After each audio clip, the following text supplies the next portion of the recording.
Good day, New York. I, Mayor Quimby, would like to be your senator.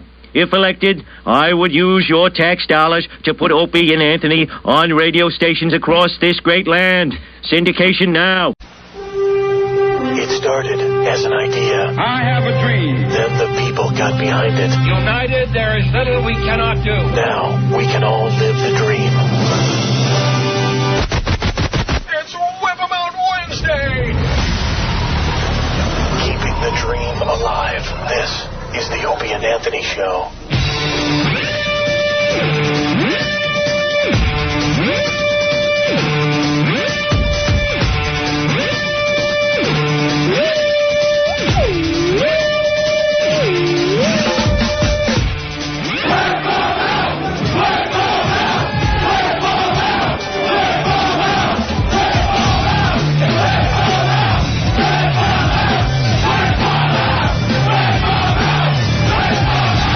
Happy with her large boobs? I bet. Wednesday, woohoo! Oh, you're very naughty. Yeah. Oh, it's a booby! Yeah.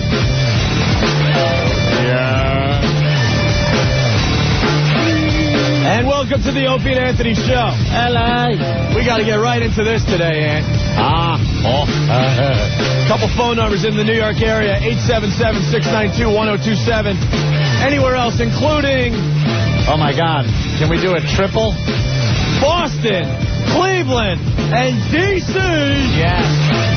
Phone number for you, 866-277-4WOW, 866-277-4WOW for those cities and everyone else outside of New York. Man, oh, man. Let me go to Cheryl. She's very pissed off right off the bat. Cheryl, what's wrong? What did we do? You guys, What's up? What, Cheryl? I'm upset with the both of you. With the bull.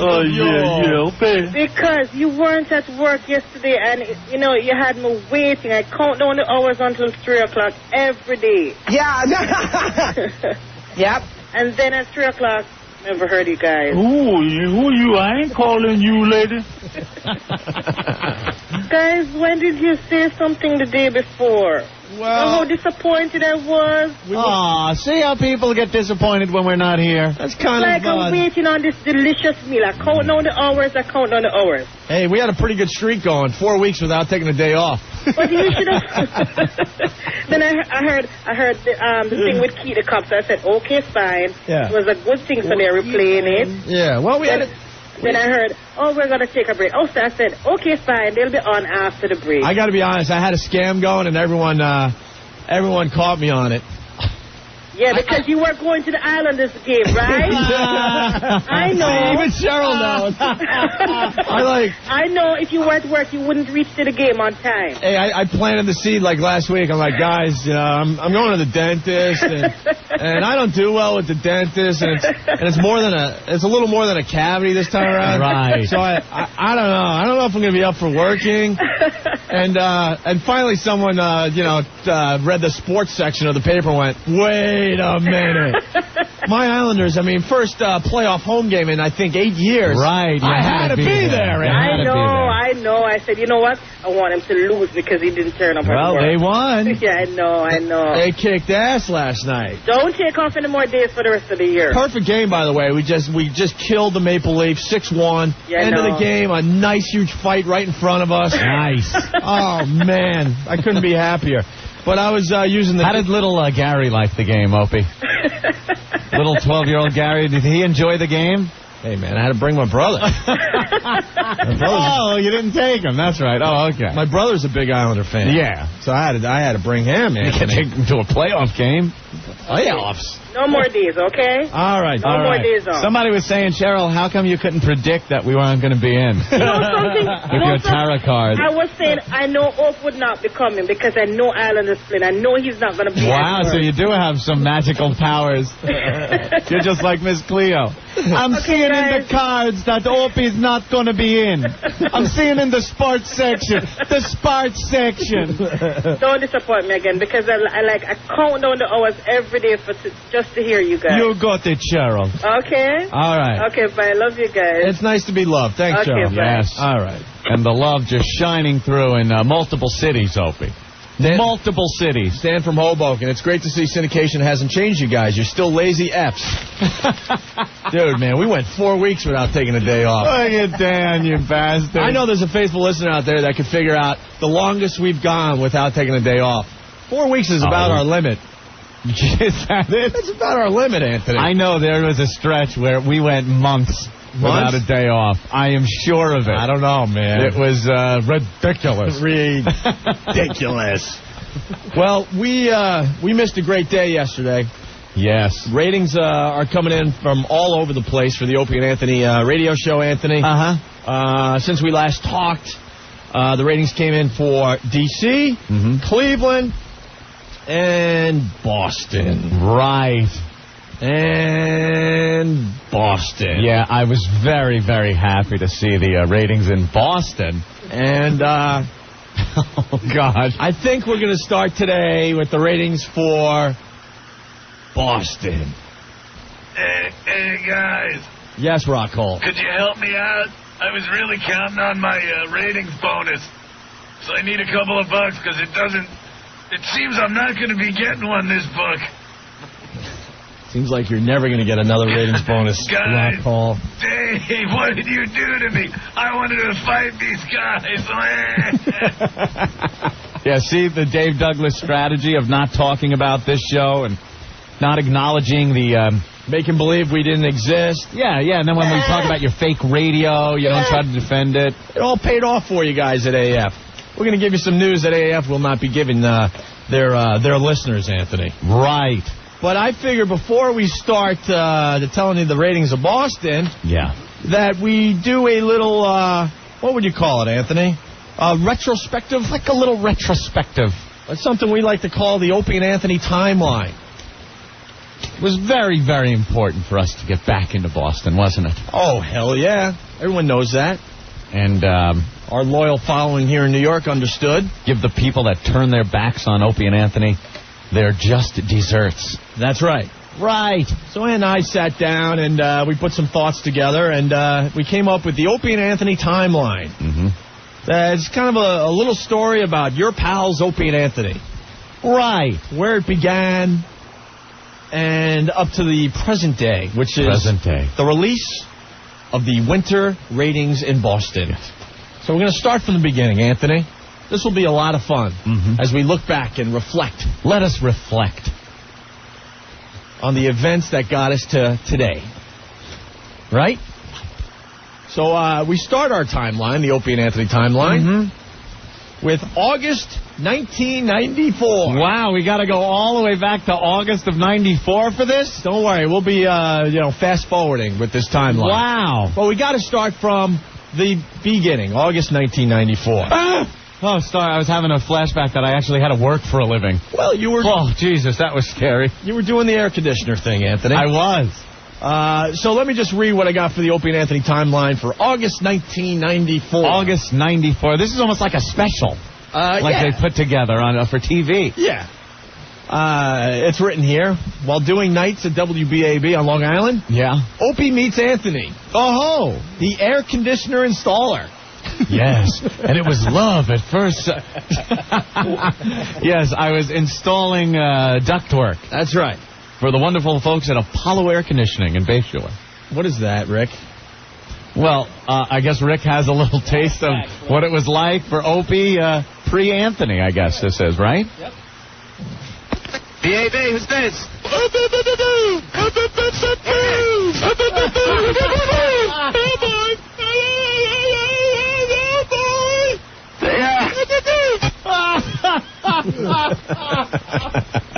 Wow. I really don't know what that is, Anthony. Wow, I don't know what that is either. I have no clue. I think we have a regular straight... Opie played music. He was a music jock. Look, man, I'll be the first to admit that I try to do radio the right way. The right way? Well, the way they taught me in college.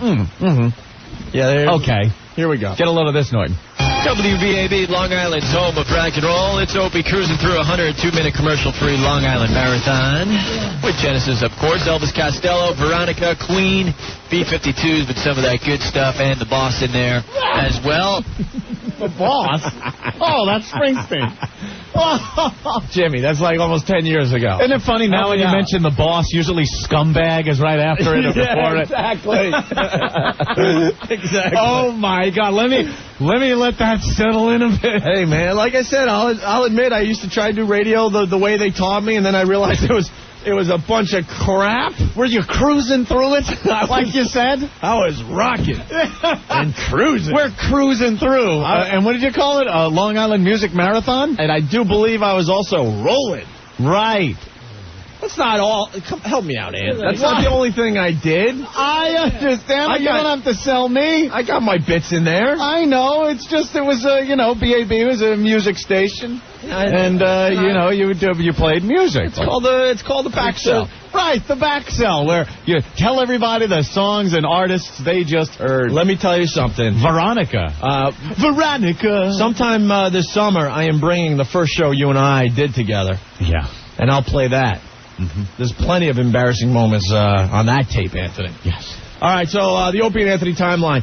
August 1994, while doing nights at BAB on Long Island, Opie meets Anthony, the air conditioner installer, after his band Rocko submits the song Gun Electric Shock O.J. Right, I remember it like it was 2,000 years ago. Into the O.J. song parody contest that I had running. Yes. See, I was doing a bit, Anthony. I see. All right. Right in between Veronica and the boss.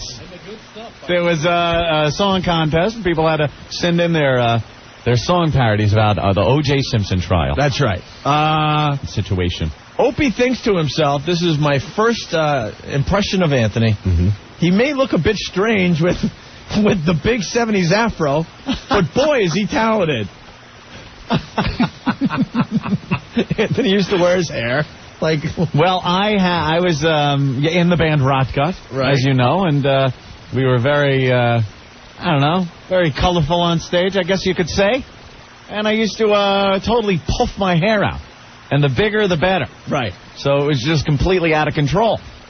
So we want to play the song that got us together here. Yeah, here it is. By Rocko. Right. Anthony's singing along here. Right. Me and Joe.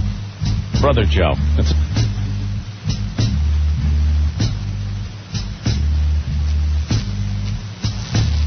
I'm sitting in Los Angeles jail, and the judge won't let me post my bail.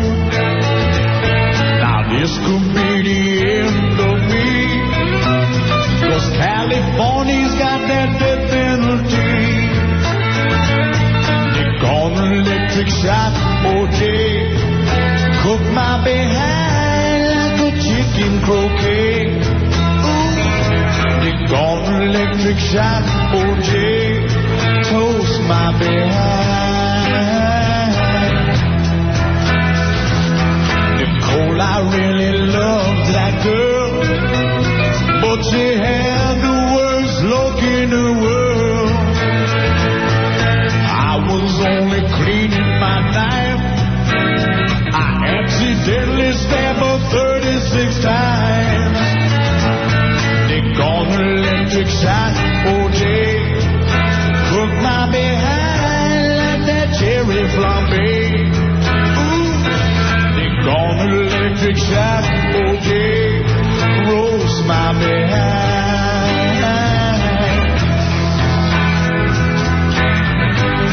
Looks like I'm a guilty man. Love lots of women, now I'm gonna have to love my hand. But what's worse, what make me flip my lid? I hear Michael Jackson is watching my kid. Why don't they cut me so slack? I'm an athlete, movie star, and I'm black. Whilst lawyers argue over my head, while they be warming up that electrical chair. They're gonna electric shock O.J., cook my behind like the flabby fillet. They're gonna electric shock O.J., roast my behind.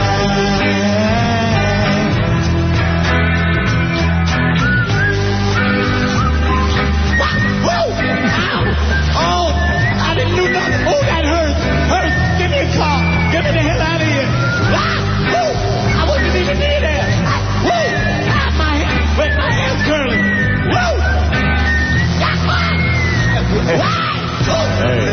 shot. There you go. OJ. There you have it. There you go. That was the song responsible for me being here today. That's right. That song is now 8 years old, Anthony. Right. Brother Joe wants in on this. Yes, Joe. Hey, fellas. Hey, Joe was playing the music on that one, by the way. Joe playing the music on that one. Thank you. That's right, and Anthony writing the words. I remember that was he made that a very clear point. During litigations. When we did the Aerosmith after party. Right. At what was it? Over at the... it was at Eastside Comedy Club, yeah. Right? Yes, Joseph. No, but I called in to say that to get that tape to Opie, I mean directly into Opie's hands, because me and Anthony had done a couple of parodies before that. Yeah. And submitted it to various radio shows. But in order to get it into Opie's hands, I stood at the back door of WBAB for like 45 minutes banging on the door, waiting for this shady character Opie that we only knew by voice, and arguing with Doug Yoel. Doug Yoel. Yeah. He wanted to take the tape and I'll give it to Opie. I was like, no, I want Opie at the back door now. Oh, thank God he took the tape. Oh, my God, thank God he took the tape. I'd have been in an attic right now as we speak with a screw gun and snips in my hand. No, I would have gotten you a position in the shop. No problem. Thanks, bastard. All right, Joe.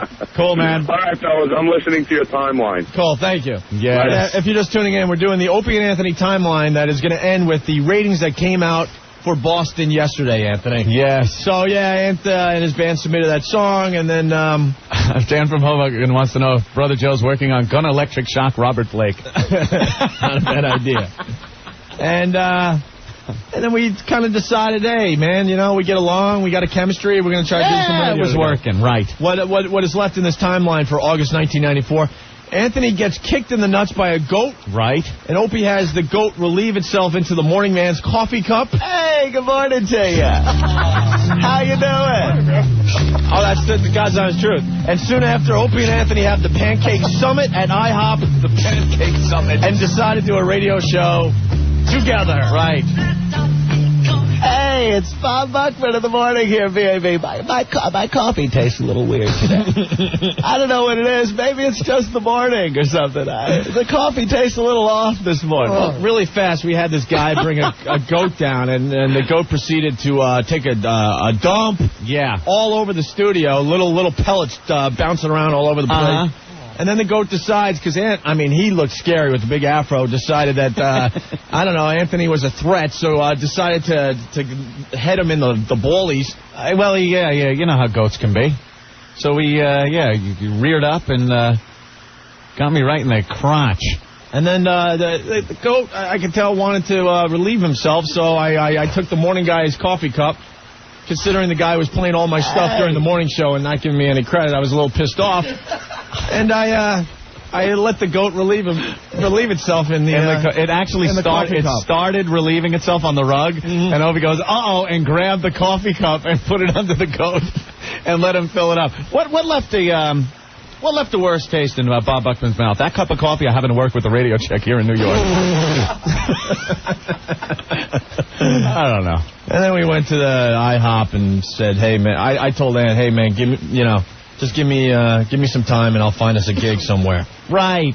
And he said, because I wasn't quite sure, I thought, here we go, it's a goof. I go in there a couple of nights a week, but, I have my day job. I got to pay the rent. Nigga got to eat. So, I wasn't ready to just, throw that great career away in tin knocking to chase the dream, as they say, Opie. Chase the dream. Mm-hmm. But it worked out at the Pancake Summit. Yeah. We decided that's it. Okay, let's get something working. So, moving along, Anthony. I have a question. So you decided that you wanted to do a show at Ant, and you took him out for pancakes. Dude, I wasn't. We weren't making any money. No. What I'm saying is, I was trying to figure out how I'm going to pay for the Pancake Summit. Are you nodding and listening to him as he's going through the whole spiel about being on the radio and thinking to yourself, like you're trying to play casual, like, yeah, that sounds really good. And you're like, oh yeah, I was just like, oh my God. I'm like, get out of here. Well, this would be great. I had been, been a huge fan of radio. Wanted to try to get into it for many years, but You know, just ask the people at John and Glenn High School out there on Long Island. I wasn't very motivated as far as schooling goes, so it's kind of hard to just knock on a radio station door and get a gig. So I had Joe knock on the door, and he got me the gig. All right, so the Opie and Anthony timeline. This timeline is going to finish with the ratings that came out yesterday for Boston, Anthony. And we're gonna fast forward. Don't worry, you'll see. Oh yeah. February 1995. Opie and Anthony have been doing radio less than 6 months. That's at WBAB. When they're plucked from obscurity by then program director of WAAF, the great Ron Valeri. Ron Valeri. Let it be known, the guy that hired us to go to Boston, Ron Valeri, Anthony. Key to the story. What a guy. Ron discovers the boys while taking a trip to Long Island and hires them to do afternoon drive at WAAF, a rock station out of Worcester, Mass. Yeah. All right? I so remember that. The first real quit your day job radio gig for Ant. Yeah. Because working with Opie, I think I remember being cut a check by BAB, which I still have somewhere, for $25. $25 for my week's work. Yeah. He ain't lying, man. I'm not lying. He ain't lying. What was I going to do, complain? It didn't come from me, though. I know. Bob cut that check. Now, you know, let me sign this here. This coffee tastes awful. Yeah, there's something no one heard about before. Right, but yeah, I think I saved it as my first real radio job paycheck. Right. Never cashed it. So February 1995, we're plucked from obscurity, and we're moving to Mass, Anthony. Opie goes to Anthony's apartment still, February 1995. Oh, can I step in? I'm sorry. Yeah. This junk mail Jerry says that right now Rocko and Dave Dickless are plotting some scheme where they go back in time and kill my brother before he could give you the tape. Oh, it's going to end with Rocko and Dickless, trust me. Rocko, you'll have to go back to the future. Right. February 1995, it continues. Opie goes to Anthony's apartment to prepare for the move to Boston. Yes. And realizes that he doesn't own a car.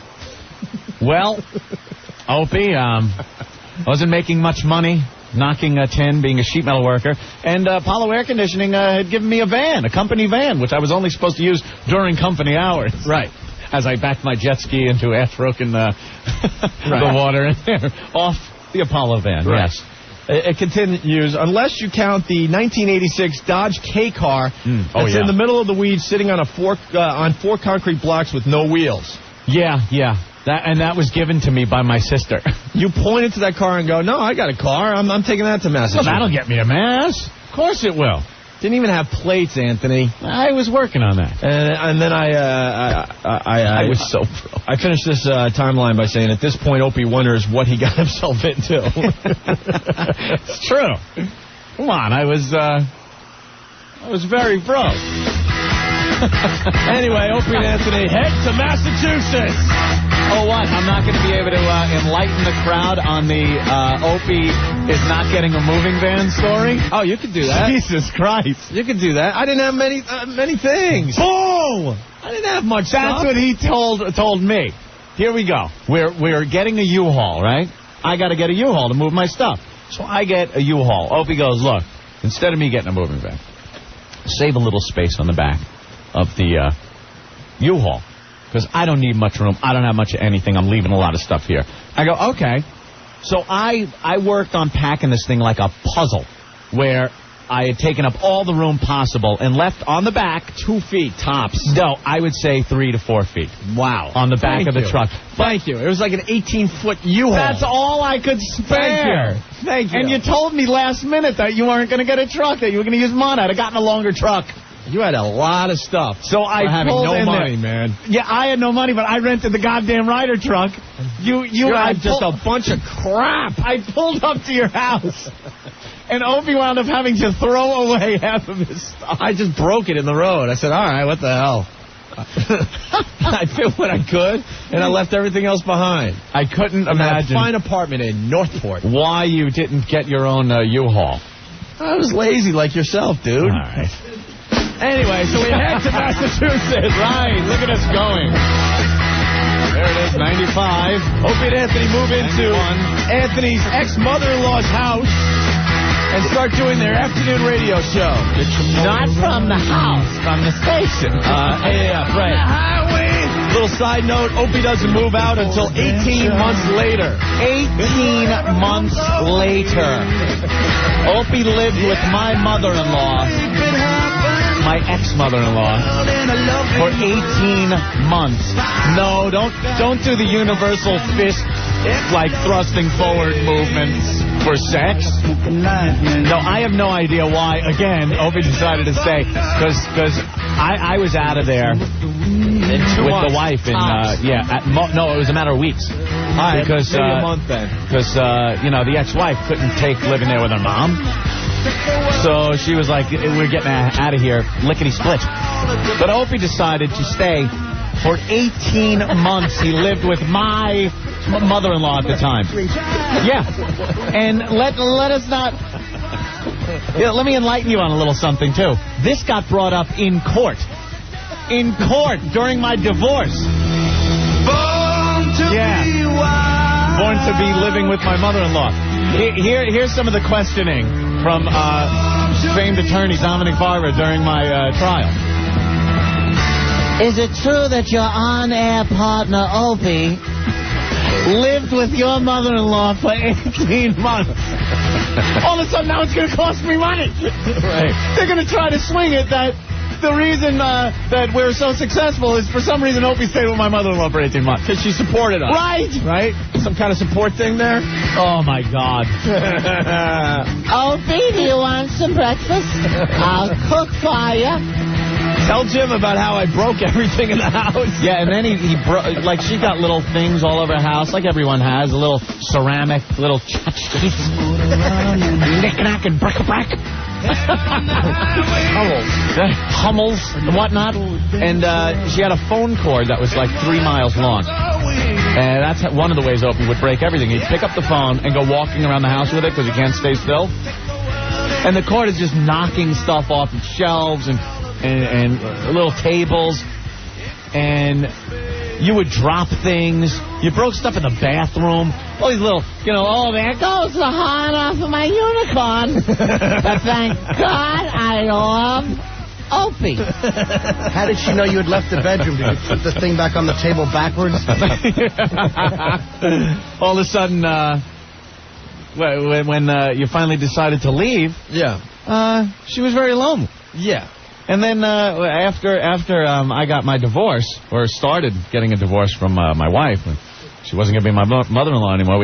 She had that big poster up in her house of us from the Demented World poster. Yeah. And she loved Opie so much, she didn't want to get rid of the poster, so she cut it in half.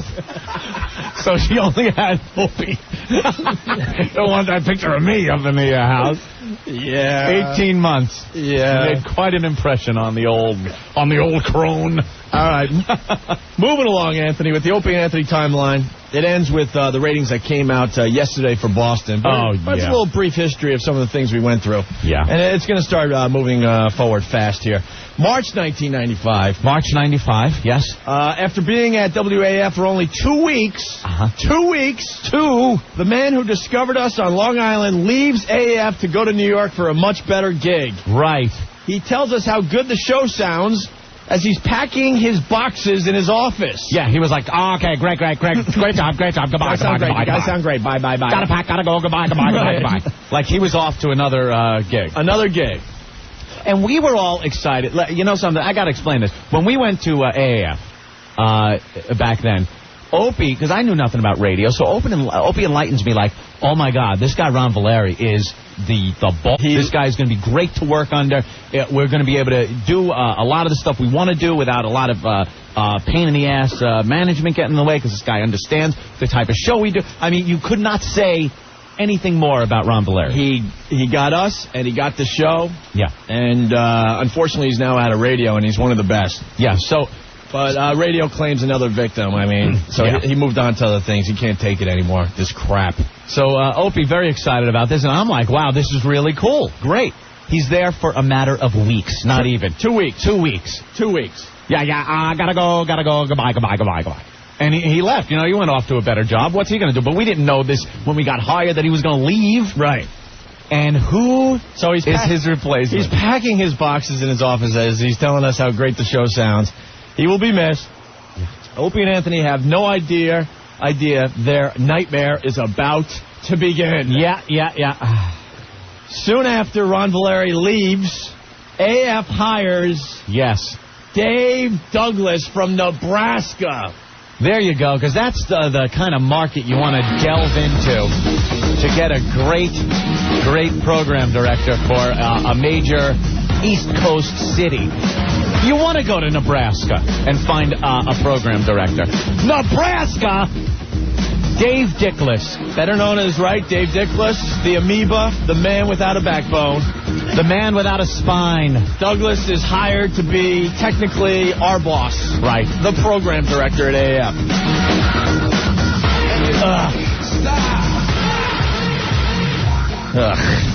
April 1995, then we're going to have to take a break here and continue.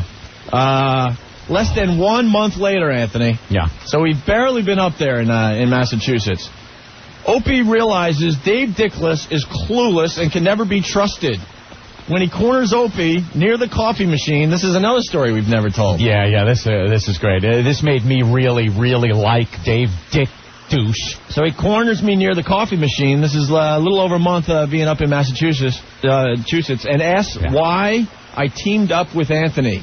He didn't get it. He didn't understand. You know why? Because I hadn't done radio. And in Nebraska, apparently, the only way you can ever get into radio is if you've had as much schooling and whatnot as a Dave Dickless. You know, perish the thought that Opie saw somebody that maybe had some raw talent and wants to bring him on the show. Whatever. Or any radio show, for that matter. Find somebody that has raw talent or an appreciation for radio and just wants to get in it. Dave couldn't imagine that, couldn't fathom it. He'd rather you maybe fly a plane over Fenway. Right. And pick a seat number and pick your sidekick that way. Well, and at this point, Anthony was doing radio less than a year, and how the business goes, you got to hire someone with a bunch of radio station call letters. Right. You're paying for it now, aren't you, scumbag? You're paying. Look at the book, Dave. It's awful. God, I can't stand that. So, April 1995, Opie realizes Dave Dickless is clueless and can never be trusted when he corners Opie near the coffee machine and asks why he teamed up with Anthony. I answer, because he probably is the funniest man in radio today, you douche. Thank you, Opie. You're welcome, my friend. I tell Dave to F off and go program music. Oh, yeah, right from the start, we weren't scared of this guy. After this exchange, Dave becomes a non-entity in Opie and Anthony's radio career. Non-entity. Non-entity. Non-entity. That would be a non-entity. Opie and Anthony start building a loyal and rabid following with their radio show, putting AAF on the map. No thanks to Dave Dickless and the rest of the management at the station, who seem to not understand the Toxic Twins. Yes. Right now, a little audio of our old boss. Dave Dickless. Dave Dickless. Continue the Opie and Anthony timeline. Enjoy. He was always calling and harassing us and bothering us. And telling us things we shouldn't be talking about on the air. Right. Here's one of those phone calls. Hello? Hello. What's up? I just wanted to, Why are you on this line? well, I figured it was easier than getting out of my chair and coming down the hall. Oh. Just, wanted to make a request. Yeah. Maybe we could steer the show in a little different direction so that this doesn't get out of hand. What's getting out of hand? Well, I think we're going into the gay zone, and we all know where that leads. Wouldn't you agree? Not really, but... Hokey pokey in the butt. No. Licky licky. That's fun stuff. Yeah, it's fun, but you know what? It's going to get us in trouble. Just, steer somewhere else. If you keep going this direction, it's going to be trouble. I'm just warning you. Not from me. I'm talking about outside. We've been down this road before. The old dirt road. Yeah. Just giving you a little heads up here. All right. Okay. Head. See you. Hello. Going into the gay zone. We're going into the gay zone. We're going into the gay zone. Just wanted to, hokey pokey in the butt. Yeah. Hokey pokey in the butt. Oh. Gay zone. Hokey pokey in the butt. Yeah. Hokey pokey in the butt. Oh. Licky licky licky. The old dirt road. Yeah, licky, licky. The old dirt road. Licky, licky. The old dirt road. Hokey pokey in the butt. Going into the gay zone. Yeah, going into the gay zone. Not really. Going into the gay zone. Hokey pokey in the butt. Yeah, hokey pokey in the butt. Yeah, gay zone. Hokey pokey in the butt. Hokey pokey in the butt. Licky, licky, licky, licky, licky, hokey pokey in the butt. Yeah, licky, licky. Yeah, it's fun. Licky, licky. Yeah, it's fun. Hokey pokey in the butt. Not really. Dave. Oh, I love what this is all leading up to. I love it. Yeah, we're going to have to take a break, but we're doing the Opie and Anthony timeline. It ends with what went on in Boston yesterday, Anthony. Oh, yes. The ratings came out in Boston yesterday.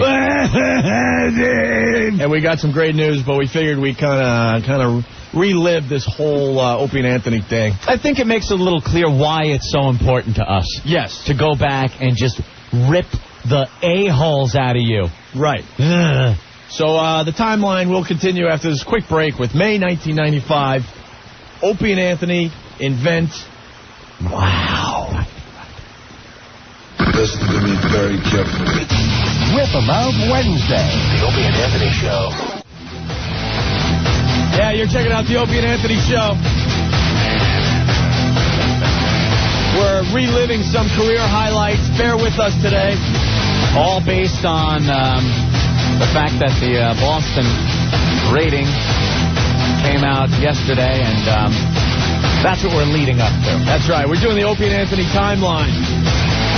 Yes, we know we're gloating today. Trust me, we're not stupid. I think anybody that's a fan of this show would realize how important it is to us to... and it was important to get up into Boston in the first place, back up there again, and to kick some ass. That's it. It's very important. And if you're a fan of this show, I think you realize that. All right, so we're doing the Opie and Anthony timeline. I left off with April 1995, Anthony. It'll move forward fast. Opie and Anthony start building a loyal and rabid following with their radio show, putting WAAF on the map. Yeah. It needs to be said, before we came to Massachusetts, none of the other Boston stations paid attention to AF. No, it was pretty much a station that was relegated to the Worcester market. Worcester, Massachusetts. You know? And one thing that, remember, Brucey Mittman said to us, he was the general manager at WAAF when we got hired there. He said, boys, we're trying to get the station in the Boston market, not just Worcester. So if there's any conversations that mention cities or what you're doing that night, maybe going to see a band, make sure you're talking about Boston and not Worcester boys. So it was. We hate Worcester boys. Yeah, we don't want to be a Worcester station. We want to get into the Boston market and make an impact on the. So it was pretty much, that was the point that AF made its turnaround to becoming a force to be reckoned with at the time. Right. In Boston. So we put them on the map. No thanks to Dave Dickless and the rest of the management at the station. Yeah. Who seemed to not understand the Toxic Twins and what they were all about. No thanks. Against the negative impact that son of a bitch had on our show. That guy knew nothing of what was going to make this show popular. And he did everything in his power to fight what we were trying to do. Have a little fun. Get up there and, get on the air every day and have some fun with people. Get people involved with the show. The guy didn't understand. He was from Nebraska. Nebraska mentality. He knows how to pitchfork hay. That's it. You see the picture of him and his wife? He's standing next door with the pitchfork by the barn. That's him. That's him. You hillbilly. You drink hillbilly. All right, May 1995, Opie and Anthony invent WOW. The greatest radio promotion ever.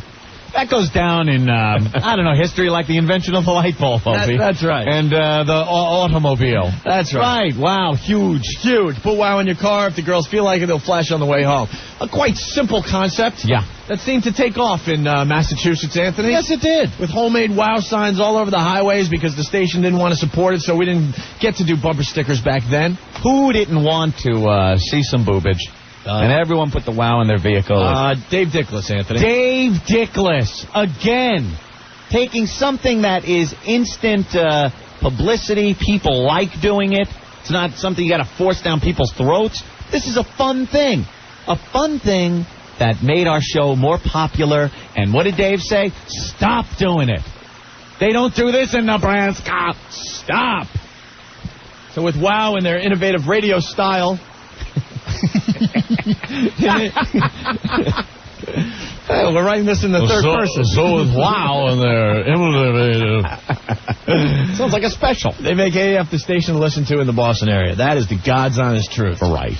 Fast forward to May 1997. Everything is going pretty well for the boys as they continue to not listen to anyone and do what they feel like doing. Exactly. Following their intuition, Anthony. If we would have listened to Dave Dickless, just look at Rocko. Look at Rocko right now. There you go. That's what would have happened to the show. Fake, lame radio. The Opie and Anthony timeline continues with May 1997. It ends with the ratings that came out yesterday, so bear with us. Dave Dickless forces Opie and Anthony to stop doing wow. That's right. Proving again he has no backbone. None. And unfortunately, at the time, Ant and I didn't have that much power. We really had no choice in the matter. A couple of groups of twats get together and send in some goddamn letters to Dave, and he buckles right under and says, stop doing it. It's called publicity. It's called, getting the name of the show out there. Oh, stop that. Because it's all about me. No, it isn't. Failure at that station's all about you, though, Dave. You can take credit for that. Douchebag. We stopped doing wow. Yes. May 1997, Anthony. Mm-hmm. But not good enough. Oh, no. Because we got suspended. Still doing okay. Getting suspended left and right. The real suspensions, not the fake variety. And April 1st, 1998 comes about. Right. Mm-hmm. Opie calls Anthony. I remember this like it was yesterday, yes. And tells him his great idea for an April Fool's Day prank. Great idea. Let's tell our listeners that the mayor died in a car accident. Right. While vacationing in Florida. Mm-hmm. Opie doesn't notice that Anthony is barely awake when he says, okay. Okay, sure. Sounds great. I'm going back to sleep. Yeah. We go on the air. We do it. Got some news. Got some news. Got some press out of it. Pretty much know what happens from here on out. April 2nd, 1998. Yeah. The last time Dave Dickless talks to Opie and Anthony. Right. To this day. That's it. It's over. The last thing he ever said to us is, we are suspending you without pay. Right.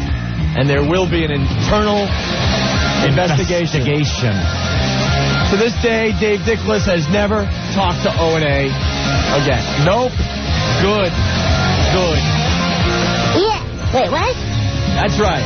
With his Midwestern Nebraska mentality. After all we did for AF, he decided to never talk to us again. This is how the Dickless Dave works. This is how he operates.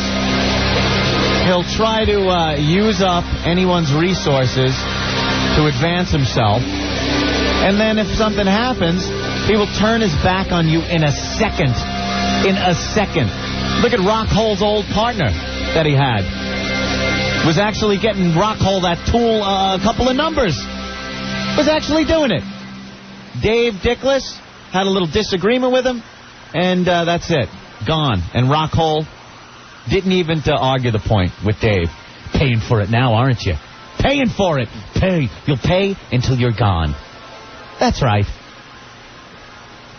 A sad day on April 9th, 1998, Anthony. They stretched it out that long? It was a week. The Opie and Anthony timeline. The boys are told to go to the Colonnade Hotel in Boston. Yes, on I remember. Huntington Avenue. Uh-huh. They sit across the 20-foot table from Don Balukas. Yeah. Right. I remember this. Better known as the Terminator. The Terminator. Walking into the Colonnade, the discussion between me and Opie. Still, you think this is it? You think we're getting fired? And in hindsight, looking back, what else could we have thought? They're taking us to a hotel conference room to tell us that we have our jobs back? No. They're firing us. We go up there, Don Balukas, the Terminator, in such sensitive style, says, we're going to have to terminate your contracts. That's right, how I wrote it here. There's not a hint of humanity in this cyborg's bones. As he says, we're going to terminate your contracts. Yeah. Terminate. My first thought is that we're not insects. Yeah.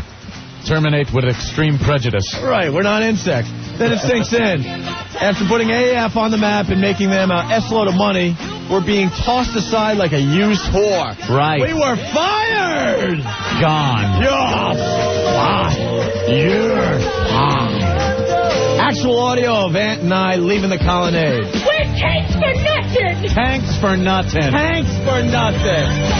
You're fired! Fired! Yeah, they gave us the boot. We immediately drowned our sorrows at Daisy Buchanan's on Newbury Street. Yeah. And watched the news stations report on our demise, Anthony. On our demise. Gone. At this time, O&A realized, and this is very, very important. Yes. And we live by this to this day. At this time, O&A realized that they can never be completely loyal to another radio station or company again. That is it. Revelation.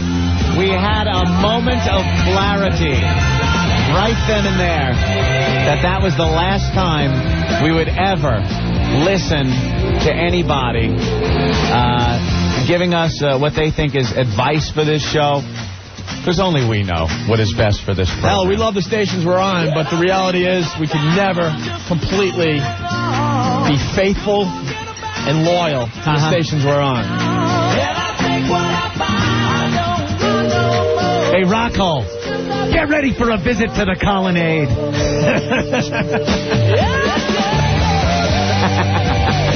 And Dave sitting with you. Hello? We're going to have to terminate your contract. Uh-oh. Oops. Well, sorry to see you go, Rocko. No, you too, Dave, you dick. This time, Dave, you too. You too, Dave. So we were fired, Anthony. Yes. Fired.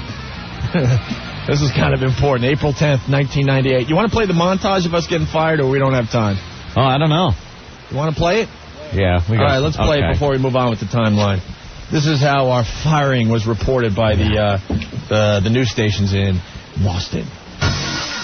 WAAF DJs Opie and Anthony, who like to refer to themselves as demented, told their listeners Mayor Menino had been killed in a car accident. At the time it aired, the mayor's wife, Angela, thought her husband was in a car on the way to the airport, so she thought it was true. When the mayor's staff heard about the prank, they demanded a retraction. Totally irresponsible.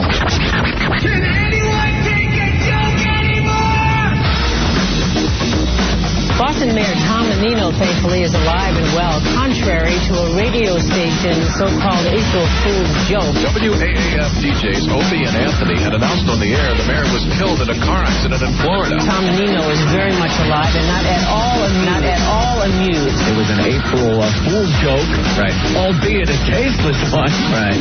But you know, well, some of the listeners actually found it very funny, and I do want to state that because we're getting a lot of flack that it was just shocking. There is some comedic value to it. Now, the mayor plans to file a complaint with the FCC, and he may even sue the radio station. WAAF management says they've offered to let the mayor throw pies in the DJ's faces to raise money for charity, but tonight Opie and Anthony told me they will not go along with that. This is where it gets stupid. You think saying the mayor was dead was crossing the line, though? Yeah. I feel bad that the mayor's, wife heard it. Who knew that the mayor's family is fans of the Opie and Anthony show? Tom Menino was very upset. Adding to his anger was the fact that the on-air personalities never apologized. We apologize to the mayor. Never apologized. I am sorry, Mayor. I will not accept their apology this time. I am sorry, Mayor. Opie and Anthony killed at Menino.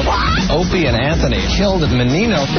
This is going to get you fired. I am sorry, Mayor. You make me sick, you fat sack of crap. The station initially tried to parlay this incident into a publicity stunt. Station owners did take the situation very seriously, and today they acted. Opie and Anthony repeatedly announced that Mayor Tom Menino had been killed in a car crash.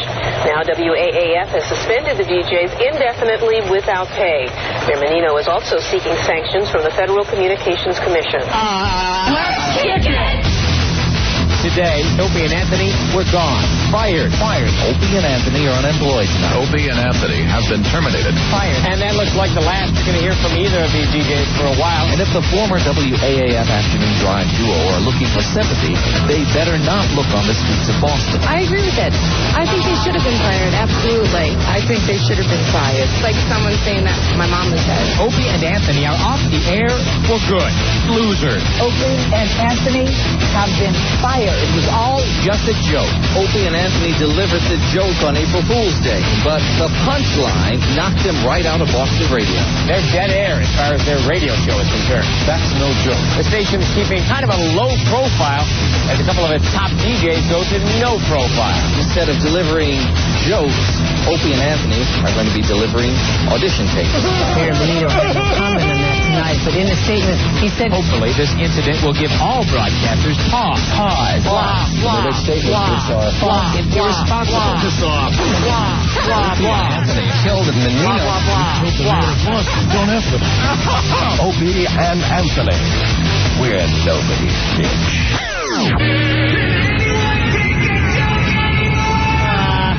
Pretty much the last thing ever said before our firing on the airways, by the way. Can anyone take a joke anymore? Anymore, Anthony. Yeah. There you have it. That's how they reported our firing. Boy, that was rocking. I love that, man. Jimmy put that together. He worked like 8 hours on that for us a while back. So the day after we got fired, April 10th, 1998, after getting rid of our hangovers, we vow we'll get our revenge on Dave Dickless and everyone else that turned their backs on us and didn't support us. Yeah. This is Earl's contribution to the bit right here. The OJs.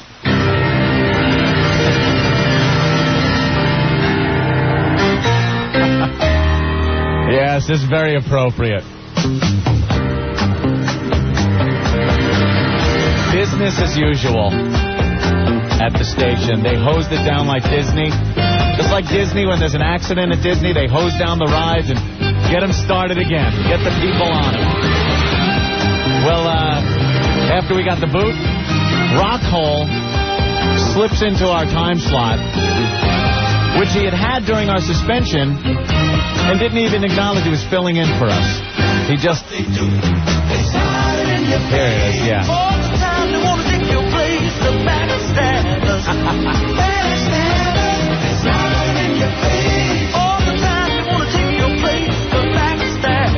Right.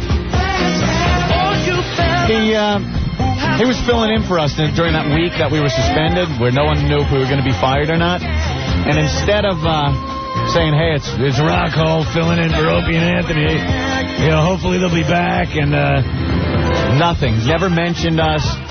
Started playing his own little sweepers. Made it his own show. Because he was really hoping we would get the boot so he could get the afternoon shift over there, which he did get. And he's regretting to this day. Well, I guess he had a few good years there before we came back. But that's the bitterness there. An acknowledgement that we were in that time slot. Maybe not listen to Dave Dickless at the time and talk about what happened. Like Ozo. And how cowardly And without a spine, management was. Like the Ozone did. For firing us. Right, just like John Osterlin did. We acknowledge the people that supported us. He was doing the midday slot over there at AAF, and the guy's a gentleman. And he's got a set of balls on him because he got on the air. And even though Dave Dickless said don't mention O&A, don't take calls about them, John got on the air and talked about it. Not Rocko. Nah, this is mine now, baby. Mine. Mine, all mine. Well, I hope you enjoyed the fun before we got into town, fat boy. Hope you enjoyed the free ride. April 10th, 1998. After getting rid of our hangovers, we vow we'll get our revenge on Dave Dickless and everyone else that turned their backs on us and didn't support us. Turned their backs and walked away. Little did we know that we'd have to wait almost 4 years. 4 effing years. Our exile lasted a little longer than we would have liked, but in that 4 years, a bitterness built up. Yes. That is unrivaled. Yes. Our hatred, I'm glad it took that long, because I don't think our hatred was built up enough to come back into that city, into Boston, And rape you. Rape your fat ass. You frauds. And rape your mouth, Dave. Rape your mouth with your 70s porno mustache over it. Wow, Aunt, you're turning green over there. Relax. Can't help it. Don't get me angry. You won't like me when I'm angry. Yeah, Rocko moves into our time slot, never calling us to see if we're going to be okay. AF immediately begins doing their best to make believe we never existed. Wiping the record clean. Like they do in Russia. Yeah. Whenever That's what they do in Russia. Right, whenever a new leader comes about, what do? You get rid of any record of the old regime. They just made believe we never even worked there, Anthony. That's right. They had a whole retrospective on the station. Historical retrospective on WAAF in one of the trade magazines, I believe. Friday Morning Quarterback. One of the big radio industry trade magazines that go to all the radio stations. So they did this whole thing about the radio station. Not even a mention that we were there. Which, you know something? I don't care. Fine. You want to play that way? We'll come back and kill you. Destroy you! How is that? How is it? How is it, Dave? Pulling our seed out of your mustache. Pulling our man's seed, which is dried up now like mashed potato flakes all over your face. All over your face. All right, so even though AF does their best to make believe we never existed, our loyal listeners see right through this. Right. And I thank you personally for that. Bless you. We will never, ever forget that. The emails and the calls after we moved to New York City. Something else really fast. Anne-Marie, who worked at the station at the time. Yeah. She threw us a going-away party, Anthony. Yep. We were bitter, but there were some people we kind of got along with at the station, so we went with it, you know? Guy in promotions, Otto. Otto was there. Always enjoyed him. Ozone was there. All these people we mentioned are no longer with AF, by the way. Right. So Anne-Marie throws us a really nice going-away party. Most of the staff blows us off. Yeah. And the only air personality that shows up is Ozone. Johnny. Where was Dave Dickless? Where was Boys? Where was Dave Dickless? Where was Brucey? Boys. Where was the Hillman? Where was Rocko? Brucey was suspended too.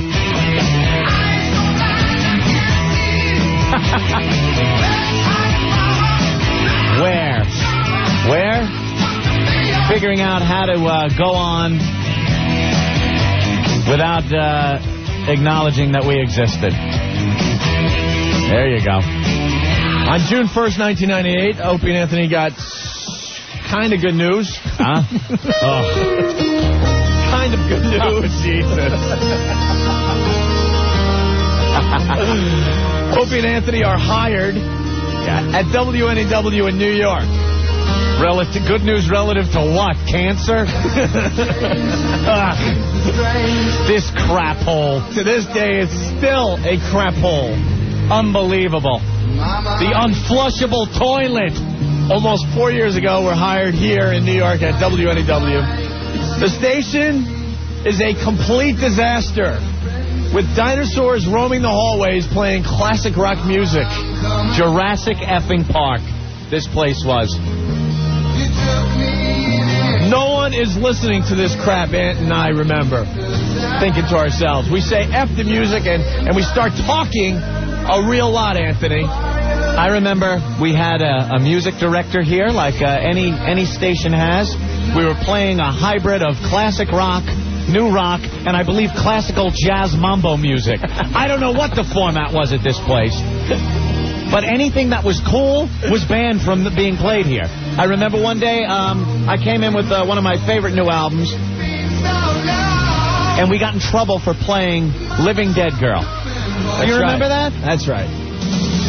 Unbelievable. It's safe to say that if you're listening to us right now, today, you were definitely not listening to us back on June 1st, 1998, when we hit the airwaves at this hellhole. Right.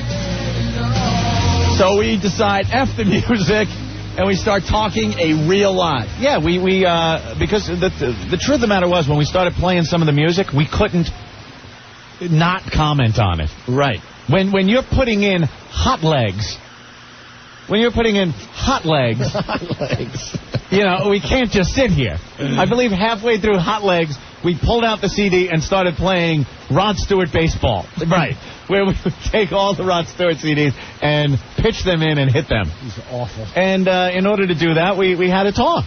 Right. And for some reason, that started working. Well, much to the chagrin of not at first the Ice Cream PD. Because the hardcore listeners would say things like this. This is not what I'm used to. This is different from what my normal daily experience is. Be like everything else in my life. That's what they were saying to us. Right. Well, we turned things around slowly but surely. Over the next 3 years, we build an insanely loyal following, and we thank New York for that, Anthony. Not instant enough for me. They embraced us, Anthony. Yes, they did. We brought back WOW, the greatest radio promotion ever. It becomes huge once again, and might I say, even huger in New York. Absolutely. No offense to Mass, but it became huger in New York. But with the support of a station. Proving again that Dave Dickless didn't have a clue as far as radio goes. If maybe we were allowed up there to make the bumper stickers, go out on sticker stops like we do here, hand them out, talk about it, get involved with it, send girls out to do it, you know, then WOW takes off. When you have a spineless worm with a 70s porno mustache, 70s gay porno mustache, running the station, then it doesn't take off because he shuts it down. All right? The Opie and Anthony timeline. It's going to end with the ratings that came out yesterday in Boston. In Boston. June 1st, 2001. We're moving fast now. Yeah. The Opie and Anthony show is syndicated to Philly. Ah, Philly. Philly! We love Philly. Want to thank Tim Sabian and WISP for having the balls to be the first city to syndicate the Opie and Anthony show. And again, we heard things like, this is not what I am used to. Right. We understand. We know how it works. The boys realize they will finally be back on in Boston soon, and can't wait to get their revenge on Dave Dickless, Rocko, and the rest of the rest of the frauds at WAAF. Took too long. As soon as we got syndicated, we're like, oh my God, now it's just a matter of time. Yeah. Since they're firing, AAF spent the next 3 years living off the success of O&A, pretending to be the only station that really rocks. Yeah, right. It should be noted that Ozone and others that helped get AAF on the map move on to better gigs, leaving AAF looking like a shell of its former self, Anthony. A shell of its former self. When you have people the station in there that used to be cool, not cool anymore.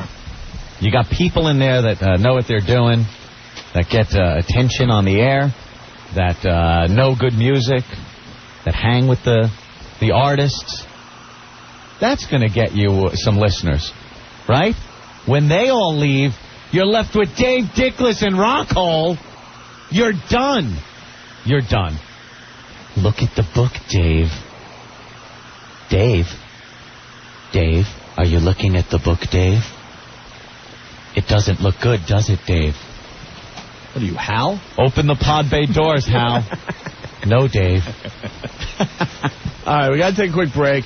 We will wrap up the Opie and Anthony timeline when we get back with the ratings for Boston. Oh, yeah. When we get back, August 2001, we get syndicated back to Boston. How old are you? 18. Pull your shirt off. Wow. Fabulous! Well, Holy ravioli! Opie and Anthony. The Opie and Anthony Show. 102.7 WAAW. And we're back with the Opie and Anthony Show. We're doing something a little different today. Looking back at some of the events. A little retrospective, sure, for the radio show. We're doing the Opie and Anthony timeline. We're just about done. It ends with the ratings that came out yesterday for Boston.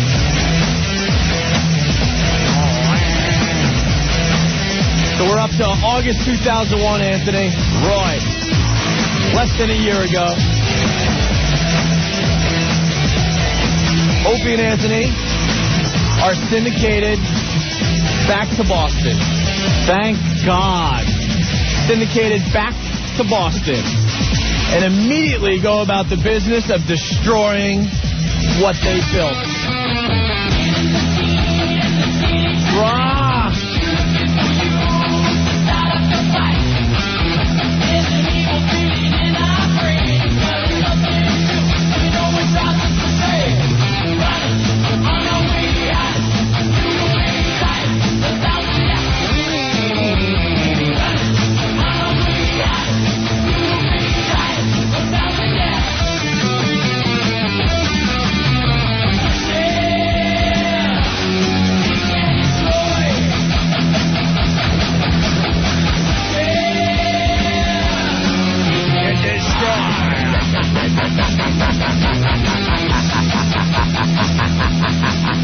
Seek and destroy. Bastards. Opie and Anthony decide that Dave Dickless and Rocko will have to pay with their jobs. Right. We did say that. We will not rest until they are gone. Fired. Fired.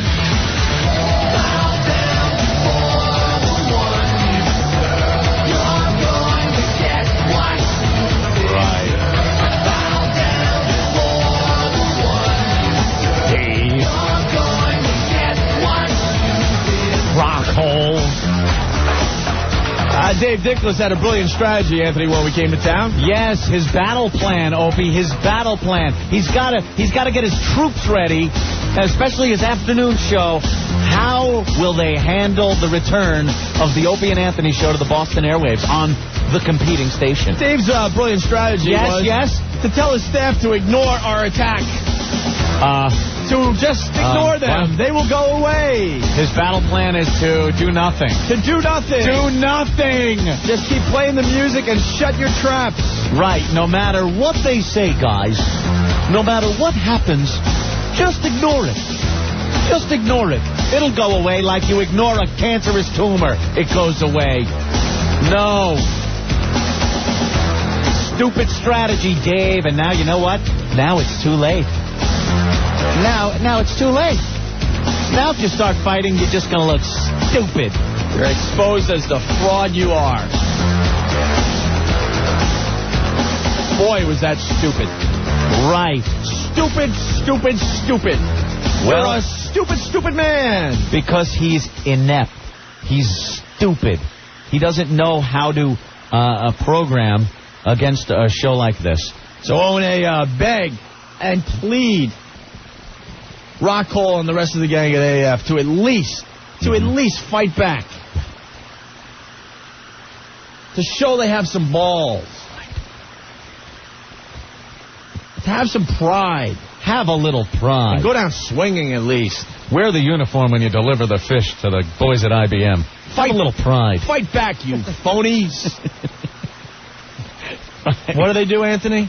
Nothing. Even after we told them what would happen if they ignored us? We spelt it out. You know, there's nobody that goes into war and spells out to the opponent what they're going to do to them.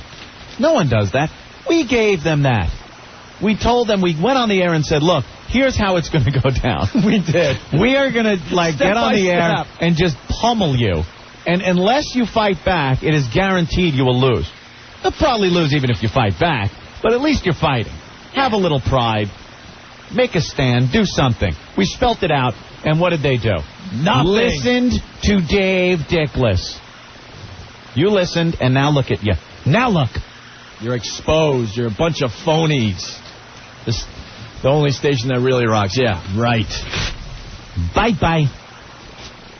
Well, Anthony, we finally come to April 23rd, 2002.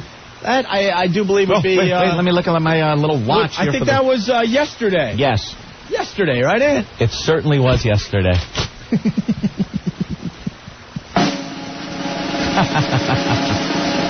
Yes.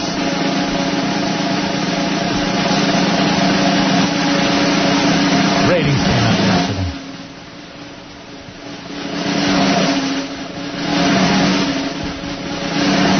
Dave, Rocko, and company. How are they doing? They stink!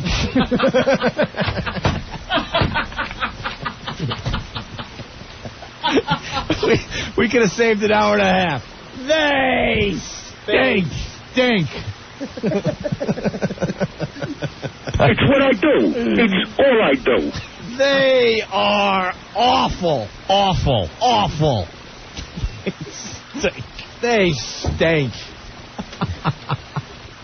The news, something that AF will not be telling their listeners. Yeah. They probably had, I looked back as far as I could, Anthony, they just had the worst ratings period in at least the last 10 years, if not longer. I can only go back 10 years, and I have not been able to see a lower number than what they got yesterday in the ratings. Right.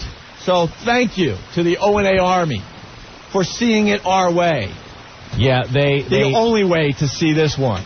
They had if you've been listening. Abomination of a ratings book. An abomination. Horrid. They stink.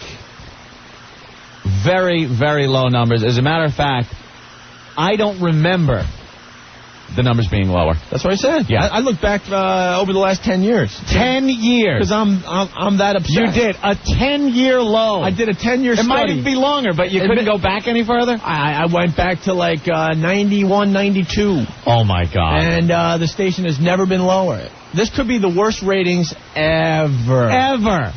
I don't want to say for sure because I don't have the info, but right. It could very well be the worst ratings ever for that station. And let me just put it in terms you could understand. Fine people of Boston. Yes. Out of all the radios that are on right now listening to radio in all those cars, look around, see all the cars? They all have radios in them. Okay? Maybe you're at a park and there's a few radios on, or maybe you're at a job and there's a radio on, okay? All the radios that are on right this second, less than 2% of them are listening to our old radio station. Less than 2%. Less than 2%. Bye. It gets uglier when you start talking about individual shows. Yeah. How is our buddy Rocko doing in afternoons? I saw a huge drop off, and where it used to be this horse race between the station we're on and a Rocko, now it is not even close. It's ridiculous. It's so ridiculous that I hate to say this. We're pretty much going to have to move on. There's no fight here anymore. Oh, but you know, there's no fight. But it's fun when Rocko calls us. If Rocko I love when Rocko calls us. He certainly can call from time to time. And hey, guys. And we will be paying attention, and we will look forward to the day that Dave is shown the door, which will happen soon, mark my words. Oh, yeah. No company will allow their radio station. Oh, wait. They're allowing that in New York. Interesting. How does that work? Jeez. Then it could take a while. Dave's in trouble. It's really obvious. And Rocko is in deep ass. Yep. It's over, Johnny. It is over. Bye-bye. Back to Nebraska. It is over. With you. Jack off. We did very well. Very well in Boston. Number 1 in all the male demos. Once again, Anthony. Uh-huh. So I want to thank the O&A Army. Thank you, thank you, thank you. And doing very good in even the ones that we don't care about. Right. So it's just doing great across the board. Yes. And I think we're going to be doing something at the Sam Adams Brewery to celebrate. Oh! Details coming when we figure it all out. Really? Yeah. So there you have it. There you go. Thank you, Boston, for giving us what we wanted. A little bit of revenge. A dish that's best served cold. And Captain Kirk, it is cold in space.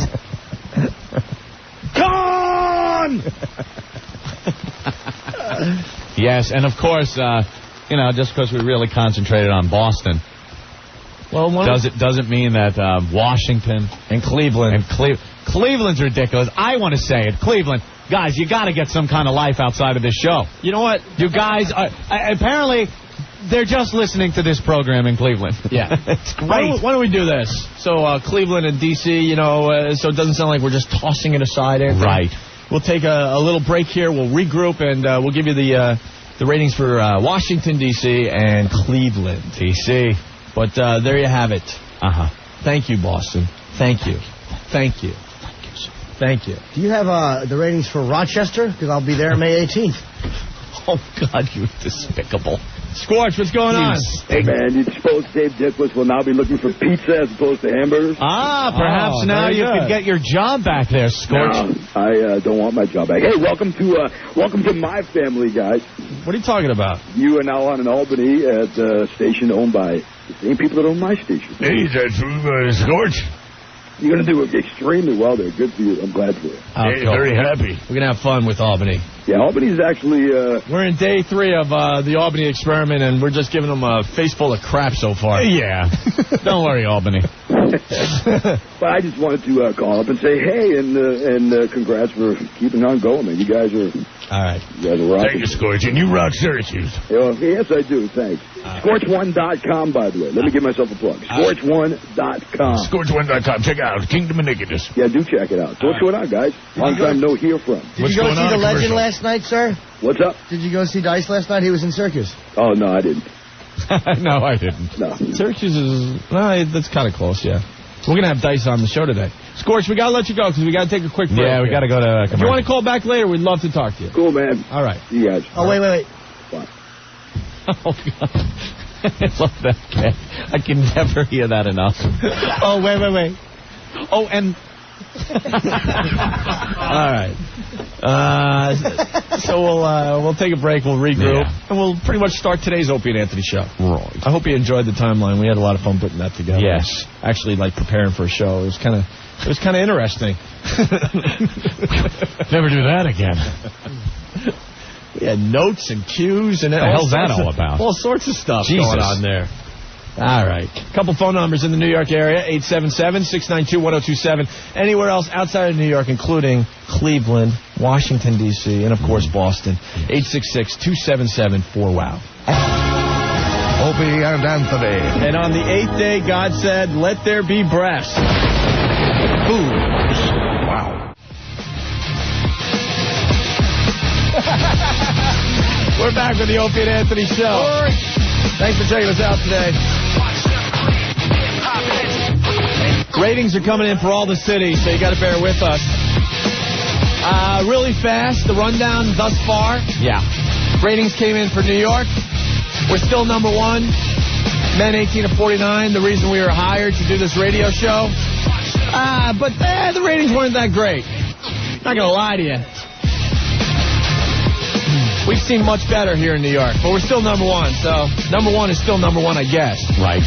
But we weren't completely stoked about the ratings in New York City. No. Not at all. Then Philly came in, Anthony, and we destroyed. Yeah. Destroyed in Philly. Someone was telling me the highest ratings in afternoon drive for WISP ever. Ever. Number 1 in every male demo, Tim Sabian was telling us the other day. And by a long shot, no one's even close. Yeah, ridiculous numbers. Thank you so much Philly. Let's just put it this way. In New York, they're starting to get close. They're starting to get close. Hello? Hello? They're starting to get close. Hello?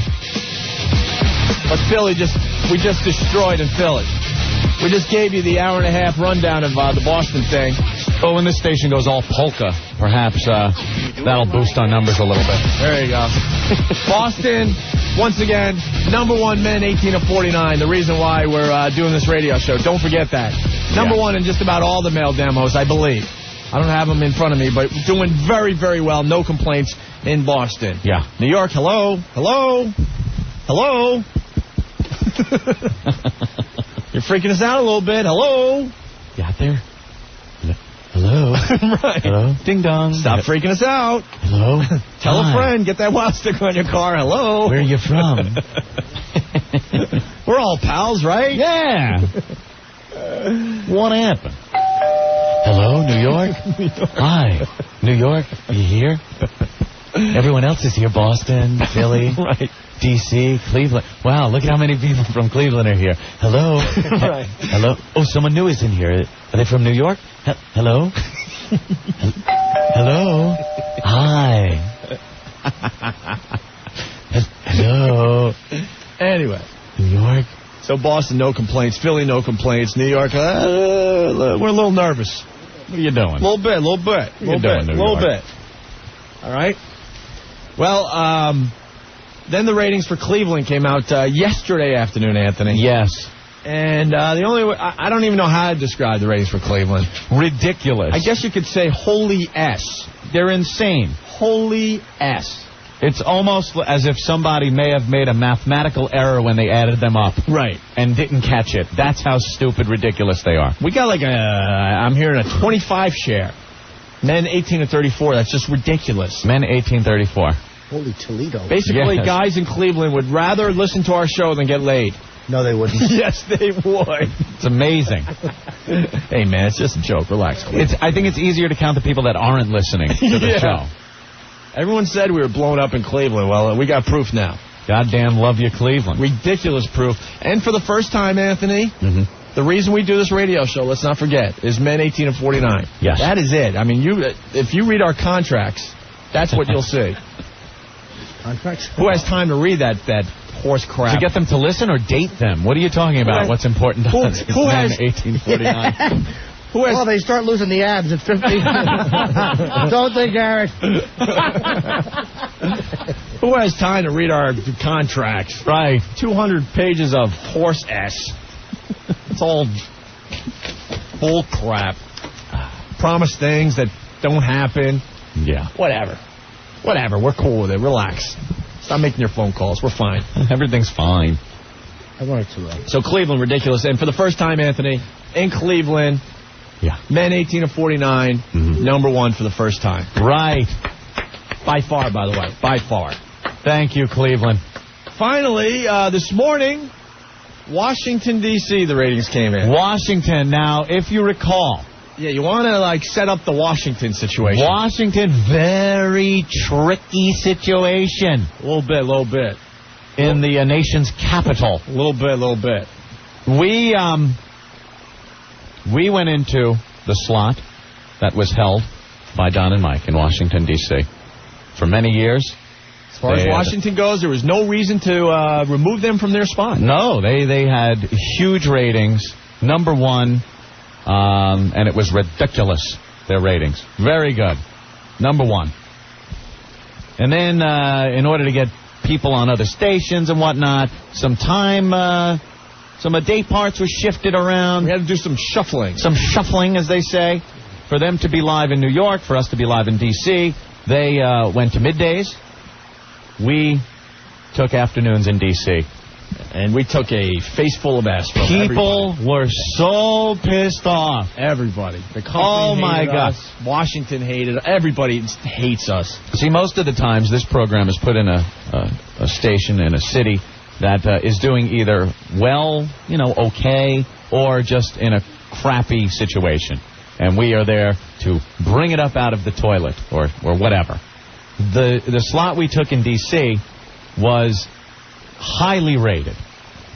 And we stepped in and just erased all of those ratings.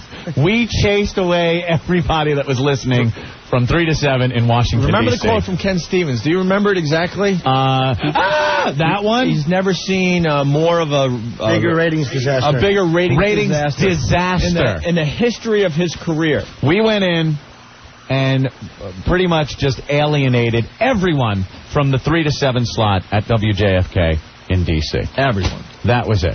All right, before we give you the ratings in D.C., Eric from Philly with a very funny instant feedback, Anthony. Can you guys do the Washington timeline? And then he does it. Oh, he does? Yeah, September 2001. Crickets chirping. Crickets chirping. Yeah, okay. October 2001. Crickets chirping. November 2001. Crickets chirping. December 2001, you guessed it. Crickets chirping.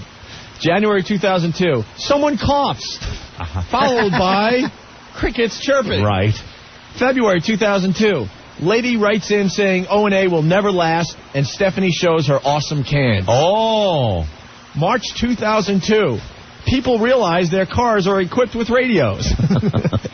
April 2002, O&A rule Washington. There you go. Well, at least someone is listening. He finishes. Well, we're not ruling Washington. No, it's a slow climb out. Actually, it's working out pretty well. Yes. We are proud to announce. Remember, we're all about men 18 to 49. Hey, we love when the ladies listen. We love when the younger men listen. We love when the older men listen. Matter of fact, in a lot of these cities, we're number one men across the board from 12 all the way up to 54, Anthony. Right. But as you focus in what we're all about, it's men 18 to 49. Anyone from the company will tell you that. Washington, D.C., men 18 to 49, the Opie and Anthony Show. Number 1. Number Bravo. 1. Bravo. Number 1. Thank you, Washington, D.C. Number 1. Look at that. And going up everywhere. Still got some work to do. Of course we do. As far as overall listenership. It was such a disaster that we still have work to do. Oh, my God. What a disaster that was. But now D.C. coming aboard. Number 1. Men 18 to 49, Washington, D.C. Look it up for yourself, all you naysayers. There you go. All you people that want to rip into the show. Look it up. It's there for your viewing pleasure. People listening. D.C. and Cleveland and, of course, Boston. Thank you, thank you, thank you, thank you. Mm-hmm. Thank you, New York.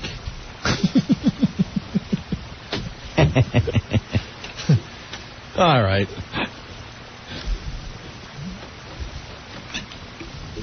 Yeah. Come on there, New York. Huh? I'd like to compliment the Pope. What? Just on the old front page of the Daily News, it was just a very poignant. The Pope on priest pedophilia.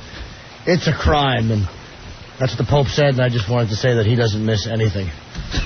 That Pope is right on top of things. He's sharp in his old age. He also came out and said that Shaq is tall and the earth is round. Pope is on fire with the poignant statements. The Pope on his hat. It's pointing. Wow. 81 years old. And still sharp as a tack, isn't he? Boy, oh boy. Only 40,000 duck-walking little fellas, and he decides to speak up and say it's a crime. Duck-walking little fellas. Wah, wah. Ow. I got to sleep on my tummy. Did you see how they gave a description of Crinkle Crinkle in one of the shows that was on Comedy Central the other day? What do you mean? It's some show where some guy takes challenges, and one of those challenges... Oh, the tourist show? Yeah. The tourist Stinky Nose. He had to spank it in the same bathroom that George Michael spanked it in. Or he tried to pick up guys in that bathroom. What was he doing, Stinky? It's called Travel Sick. Travel Sick? And he had to try to get a guy to bang him in George Michael's bathroom. To have sex with him, really? Yeah. So he's hitting on him saying, I like apples and oranges. So that it goes both ways. Yeah. So what about Crinkle Crinkle? And then they actually described how that was done.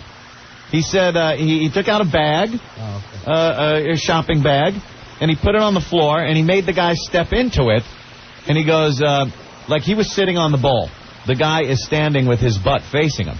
And he goes, now you stand in the bag, now you can sit on my lap, and they can go to town that way. And if a cop or somebody looks underneath the stall, all he sees is a guy sitting on the bowl. Maybe he's done some shopping, so he's got the bag in front of him. No one knows that the feet of a young lad could be in there or something, and there's some gay sex going on. Yeah. Comedy Central who won't give me a special, and yet they find that and be, oh, hey. Wait a minute, Norton. I understand you're a little angry with Comedy Central. No, I'm not even angry with them. I've done some things with them, and it's terrific, but just... they edit you a little much. They don't let you hit on some of your more blue material, as they would put it. But they describe Crinkle Crinkle pretty well, and gay man backdoor action sex in the bathroom. Yeah. But you can't... No, don't do my... the thing about the deformed girl and banging her for $50 or a hair lip or a burn victim. Don't do that line, because it might offend deformed people. But if you're a cartoon, hey, you talk like that. Boy, that cartoon is hilarious. I don't watch it. It's overrated, and it sucks. Not a big South Park fan. No, it's overrated. You got some of your lines in the South Park show, though, bro. Bucket of You know AIDS. why it's a hit? Because it's the only pseudo-edgy thing on television, and they're not real people, you dopes. Let a real person say it, and then you got balls. Yeah, they will not allow you to go on stage during a special and say the same type of material. Special? What is that? Oh. Oh, yeah, where you do it for more than 4 minutes? Yeah. Wait, what? Oh, God. Oh, that really annoys me. Oh, he's very angry. Yeah, I hope no one calls me a chicken butt, because then I'll have to sue. Very stupid voice. They come up with some real good lines for this show, though. This is one of my favorites. How about a nice bucket of AIDS? Oh. Will somebody put this retard out of his misery? Hot lunch? Can you not make fun of, you can't make fun. I couldn't do the prosthetic line because it might offend people with prosthetic. Are you kidding? Oh, no, I'm not kidding. Watch the tape. You can't even talk about prosthetics? I have the original, uncut. Yeah. And I have the edited version. And it just makes me want to vomit. Oh. All right, let's go to the phone. It's very angry. I don't want to. I will kick you in the nuts. Yeah, all right. Now, the reason I should I just mention this real quick? Because this made me really, really want to put someone's face into a toilet. The suit over the called chicken butt. Chicken butt. Jennifer Seelig sued whatever station in San Francisco after Vincent Crackhorn of the Sarah and Vinny morning show. How awful must that be? I'm Sarah and I'm Vinny and we stink. Called because she had auditioned for Who Wants to Marry a Millionaire. Who Wants to Marry a Millionaire. So I guess calling her a C would have been the more appropriate thing. And they called her a local loser and a chicken butt. Are you kidding? And she sued for I don't know how much money. Are you kidding? Like a listener goes down, and they call her a chicken butt, and she sues? Yeah, she... wow, don't set that precedent. 2000 Fox contestant on Who Wants to Marry a Millionaire. And they called her a chicken butt, which shows you how awful that show is. Hey, chicken butt. Hey, Sarah, do you think she's a chicken butt? She's a local loser, Vinny. Hey, don't elbow that. It's my uterus. Guy and a gal, getting everybody listening and laughing. Tussling each other's hair. Waking you up in the morning with a little chicken butt madcap humor. Playing Battle of the Sexes, everyone. Oh! I'll bet you she didn't marry that millionaire because she had a chicken butt. Hubla, hubla. Duck, duck, duck. Let me hold my ribs. Chicken butt? That stinks. That's only funny if you're talking about like an Ethiopian. Like, look at him. He's got a chicken butt. Why? Because it's like skinny? No, because there's flies on it. Jesus. Flies on people jokes, always funny. Don't say it on Comedy Central, though. Oh, no, because they might eat people with flies listening, and they might get offended. Bill from D.C., what's up? I hate people with flies. Since the ratings are up in D.C., I was wondering if you were going to come to the Norton show on the 10th. We will be broadcasting live down there in D.C. Very good. Yes, we will. That is a guarantee, so we're hoping a lot of people will show up at the station when we're there. You're going to be at JFK? Hell yeah. All right. We feel like we could at least show our faces. Just show them, say, hey, what's going on, Mugs. See what it's all about. Perfect. Very good. Yeah, Norton, you rule. Thank you, sir. Bill will definitely be down there. There you go. We're coming down. Opera Mary wants in on the show. Opera Mary, I got to explain. Aunt and I decided to do this Opie and Anthony timeline, and we didn't want any distractions or anything. And we forgot that Opera Mary's doing a WOW sticker stop here in New York. No, we're in New Jersey. Get a hold of yourself. Relax, man. Wow. Jesus Christ. That's Wow. We're in New Jersey. Oh, man. We're in Jersey. You all right? Relax, dude. All right, I'm relaxed. Chill.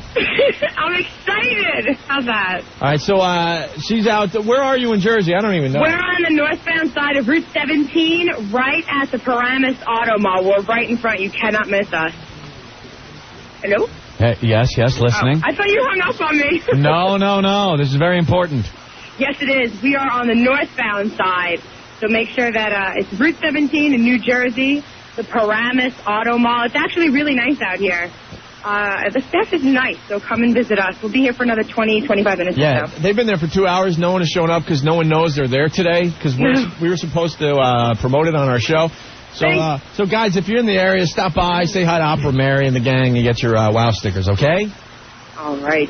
All right, thank you, Opera Mary. Goodbye, Opie. Good, Mary? Even better, dude. Still hasn't sang any opera for us in here. That chicken butt. Do a little stanza. Chicken butt. Rocko.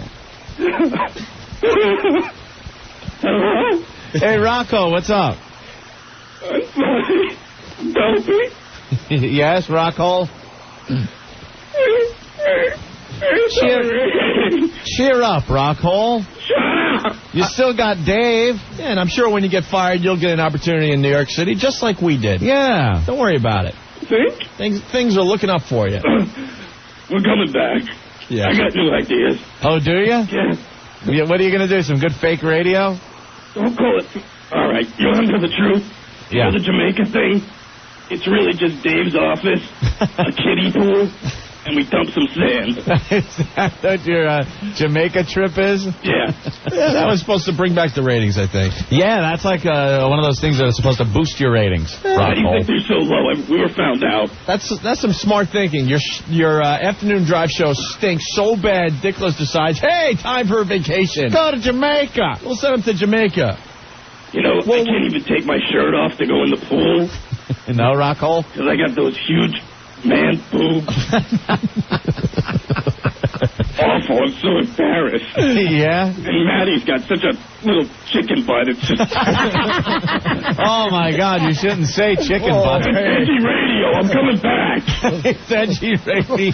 Yeah, you and your edgy radio. You are coming back, though. Yeah. Sure. I'm throwing a bucket of AIDS.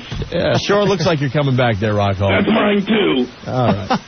All right, Rocko. Thank you, Rocko. Yeah, thank you. All right. There he goes. I hope you didn't spend that bonus. By the way, can I say how nice it is? I think that 3 women are pregnant with clones in Italy. And can I say, finally... You like this? I love it. Really? Yeah, fat and awful-looking people. Bye-bye. Your time on this planet is short-lived. You think this is going to work? Yeah. No. Now they're going to find out that it don't work. Something is a little but they'll screwy with tweak the cloning. it. Yeah, well, you know what else something was screwy with? The first time the Wright brothers got in that little plane and flew 20 feet. And now look at us, zipping all over the place. So they're going to I do believe they also died in air crashes. You know what? All right. So, hey, look. How many Pam Andersons can you have? As many as you need. That's right. The beauty of cloning. I think this cloning thing, it's going to be a little wacky and a little kooky at first. A little tricky? Well, it won't affect Maury's show. I mean, it's not like those genetic zeros are going to be, squeezed out yet. You're going to have people, their eyes are going to be a little cross-eyed a little bit. Yeah. For now. You know what I think it's going to be like? You ever see those books that come out every so often? Hey, make your own Twinkies at home. And it's got the ingredients on how to make a Twinkie. Or make your own Big Mac at home, and you cook it, and the ingredients are there, and everything's exactly the same as they make at Hostess or McDonald's, or when you're making your own Yodel at home, or whatever the hell it is. And what happens? It ain't quite right, is it? No, but that's you're missing the beauty of it. What? One of those little Twinkies, it doesn't taste quite as good, but I'll tell you, if you hold it and you warm it and you put your mule there, you can't tell the difference. That's the beauty of it. Maybe it's not tasty, but darn it, it feels good when you get dumped again. You're condoning effing freak clones? That's why they should be made. All you got to do is just make a girl who all she can say is, I have to tinkle, and sure, I'll suck that. And she cries and goes, thank you. That's why I'm all for cloning. Okay. Do you want to vote? No. That's all she wants to do, and tongue your balloon knot. Do you think they would be second-class citizens? Is there a way to make one so you can just have one as a servant or a sex slave? Yeah, go down south and meet any girl. That's what it's about. They're raised proper down there. Buy them from their parents for a few shiny pieces. I love the cloning. I'm all for the cloning. I'm all for it. I think, like Ope says, though, they're going to come out a little funny and a little silly. I agree. That's why you keep a little it off. simple. You a little off. Keep a little off. They're going to get some of those diseases that we kind of cured already. Yeah, we kind of cured. Make up some new ones. Also, we're like, wait a minute, didn't we cure that? Something's going to happen. Hey, maybe the church can get in on this, and you can make little fella clones that don't testify. How would that be? Hey, look, no duck walking. The possibilities are endless.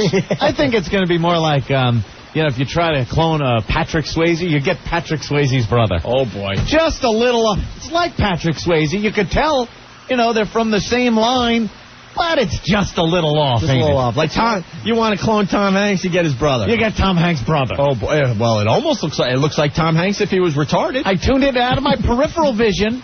I thought I saw Tom Hanks on the TV. Right. But then when I turned, I went, oh, wait a minute. Well, he did the running scene in Gump. That was Hanks' brother. Oh, was it? How about that? We have talked about this on our show many times. We have this observation. You see the celebrity brothers on a lot of these talk shows from time to time.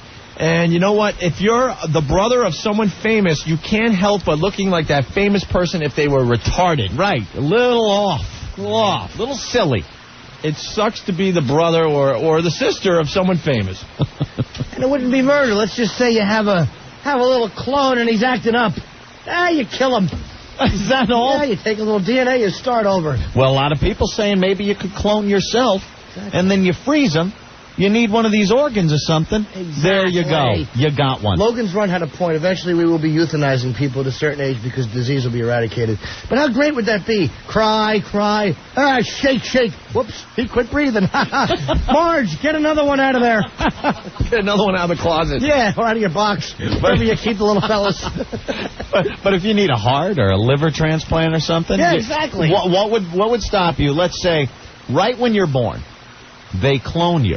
Right? Now, your clone gets to grow up, but in a farm environment, not in this human thing where you're, contact with other humans so they fall in love or something. That's how it's got to be done because you can't clone someone already grown up. You're talking like veals. Right. Kind of like the livers. You grow them to the age where you can harvest organs. Then they are frozen or somehow kept where the organs will be okay. Then if you need an organ later in life, you have a nice, young, healthy organ. But then there's the... I'm completely pulling any morality out of this mix. Because then Believe me. Then there is the question about, what if they have a soul? I mean, I don't know about... I don't know about... Oh, they will have a soul. Oh, they will well, you know soul. what you could do? You can't do that. Right when they're born, or right when you clone them and the clone is then born, you take out the part of their brain. You make them a vegetable, but you let their organs keep growing in the body. And then maybe then Will Sampson can shake them and smother them with a pillow and throw the sink through the window. How does that go? I can't leave you like this. I'm taking you with me. You bloody baboon, you've cut out his brain. Something like that, where then he wouldn't have to think and fall in love and grow up and get educated. It would just be a life support system for completely... compatible organs for you. Mac, are you going to say goodbye to me, Mac? Settle down, Charles. I'm not talking about my wife. I'm talking about my life. God, the devil, heaven, hell. Do you understand? Settle down. Finally, please. But sometimes you gang up on me. Please. What? Samantha. Yes. What are you talking about? What about Ron and Fez? Oh, no. Did you listen to them last night, to the Osbournes? I know it has absolutely nothing to do with what you're talking about. No, why? Okay, if you could clone somebody, wouldn't you think Ron Howard would clone his ugly brother? Who, Clint Howard? Yes. Yeah, when you look at Clint Howard is so far gone, like it isn't even near Ron That's Howard. cloning gone bad. And then you just think of him as the kid on Star Trek. Right. Ha ha ha! We are a lot alike, Captain Kirk. Have some Tranya. Ah ha ha ha ha! Look at my ship, Captain. We both love our ships. Remember the little kid? No. You don't watch. I was never a Star Trek fan. I know. Sorry. You were never a nothing fan. I was busy looking at Marilyn Chambers videos. I really didn't care what Leonard Nimoy, or is it Nimoy, was doing. When he wasn't hosting Awful In Search Of, which accomplished nothing. I loved In Search Of. Yeah, so did everyone in the 70s. I love the Loch Ness Monster episode. And it was a fraud, you dopes out there. The surgeon admitted his photo was a fraud. The most famous photo of Nessie. He did? Yes, he did, on his deathbed. He admitted it was a fraud. Well, that's just to throw everyone off. No, that was the most famous photo. Wouldn't you pull the ultimate gag on your deathbed? I like the guys that strap the big Bigfoot feet on and walk in the woods. Yeah. Make the footprints. But the worst part is you see those big feet and you're like, ooh, I got to grab that C because it's got to... And then you're like, oh, you... I bet it's tasty and big. Yeah. Hey, is Dice coming in here today? Yeah. All right, well, we got to take a break. I used to do an awful bit on the Bigfoot, and if anything they say about the size of the fella's feet, it was a bit Wait. never got a Speaking laugh. of which, you promised that you'd bring in your first... I got to find the tape. I know. Dude, he's got a tape of his first few months of doing comedy. 6 months. It was a Bud Light competition. Yeah. And I do have it somewhere. It's only like 3 minutes. It was for Fox. They only taped 3. It wasn't on TV. It was at Rascals and One Stars. I was horrendous. Really? Gotta bring that tape. I will. Where is it? We're gonna do a show where everyone brings in their embarrassing tapes. I got some. And I got one from '93 where I really stink. Rick brought his in today. Rick brought a videotape, and unfortunately... Hey, can we take a break and then we'll explain Rick's embarrassing tape? It's great. And you got to bring in your tape. I have a couple. They're terrible. Right. I have a tape of me with my band As Is doing a love ballad. It is horrendous. Horrendous. As Is? Yeah. A-Z-I-Z. Right? Oh, Arizona is? No. Sorry. It's As Is. Stop it. We all have those. Shut up. We all do. Awful. I want to hear your awful comedy. Dude, it's brutal. What do you have, Opie? I got my XFL tapes. Oh, Jesus. I don't know. I would have to think about it. You would have to break out a really embarrassing break that you did on radio. Well, that's easy. Or do you have any Spuds Buckley? Yeah, I got that. Bring in Spuds Buckley. Come on, that's like Norton laughing. We all bring in one completely embarrassing audio tape of us. Do that. Come on, let's work on that. Shut up, Jim, douchebag. Spuds Buckley. There wasn't anyone around during my time to just take me under his wing and put me on a great radio show. I had to do it myself. I'm Kenny credit giver. I realize. Believe me, you think I don't know that I'm just like there's two coattails and I happen to grab onto them? I'm the first one to admit that and then look at myself in the mirror and go, lucky. You think Anthony lucked out? Jesus. I know. He had 7 years of work to do to pave the way for meaty breasts. And I've working at this for 7 years, and we just toss you a little bone. Hey, just a little one. And I think you guys, and I love you both so much. Every time there's a head going, blah, blah, blah, blah, blah, I'm like, those guys are really good friends. All right, we'll go to the FU line. We'll talk about Rick's embarrassing tape. I never knew about this. Hey, Rick, do you at least have the audio? Where's Rick? Tell him to get the audio of the actual people in the scene talking about where they are. Yeah, get the audio. He'll get the audio, and then we'll kind of fill in the pictures for you. Right. But first, it's the FU line. Thanks for calling, and here's the Opie and Anthony FU line. Hey, I'd like to leave a big FU to the idiot at the show last night who had to repeat the punchline of every single joke. Yo. Next message. Yeah, this is a big FU going out to the protesters in Washington, D.C. who are blocking the f***ing intersection. I need to go to Motorhead tonight. They're blocking the friggin' intersection. FU, protesters. Next message. Hey, this is a big FU to MTV for not playing a damn thing about Lane Staley from Alice in Chains dying on 420. You. Next message. This is a big fat you to everybody in Seattle and Portland. Every time any of you call Opie and Anthony, you can talk about how it's raining. Nobody cares that it's raining. Nobody cares. Everybody already knows. Shut the up about the weather already. Nobody cares. End of messages. Fool. Wow. Fool. Let them hang. Wow. Fool. Let them hang like the animals they are. The Opie and Anthony Show, 102.7 WNEW. Bring this show to a halt. Oh, screeching halt. I don't know. Whip 'em out Wednesday. Whip 'em out Wednesday.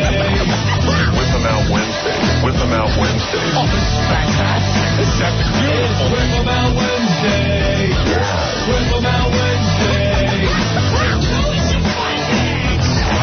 Those are real. How about the woman that took her shirt off? Ah, yeah. Sexy girls. You have started Wow Girl Show Boots. Spicy boots. Yes. You just got wowed. It was amazing. That's nice. Opie and Anthony. It's world renowned. It's Whip 'em Out Wednesday. It's Whip 'em Out Wednesday. Whip 'em Out Wednesday. Those are real. Okay. It's Whip 'em Out Wednesday. It's Whip 'em Out Wednesday. Whip 'em Out Wednesday.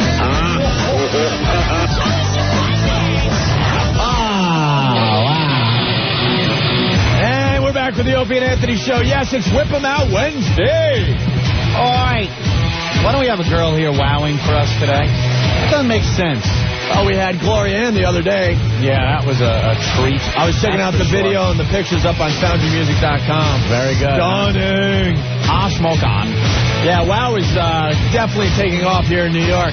I would have to say better than last year at this time, Anthony. Yeah. Yes. Every week you're seeing more and more WOWs on the highways and the byways and at the construction sites and on the side of buildings and Wherever you can display it. Thanks for the support as far as WOW goes.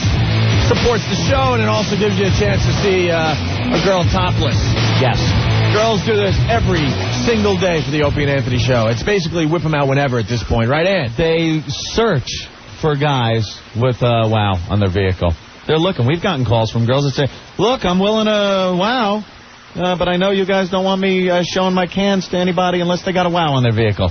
Yeah, that's absolutely right. And what guy in their right mind isn't going to put a WOW somewhere? Maybe you got a wife who's a little bit of a stick in the mud. Or a C. Whatever, however you want to put it.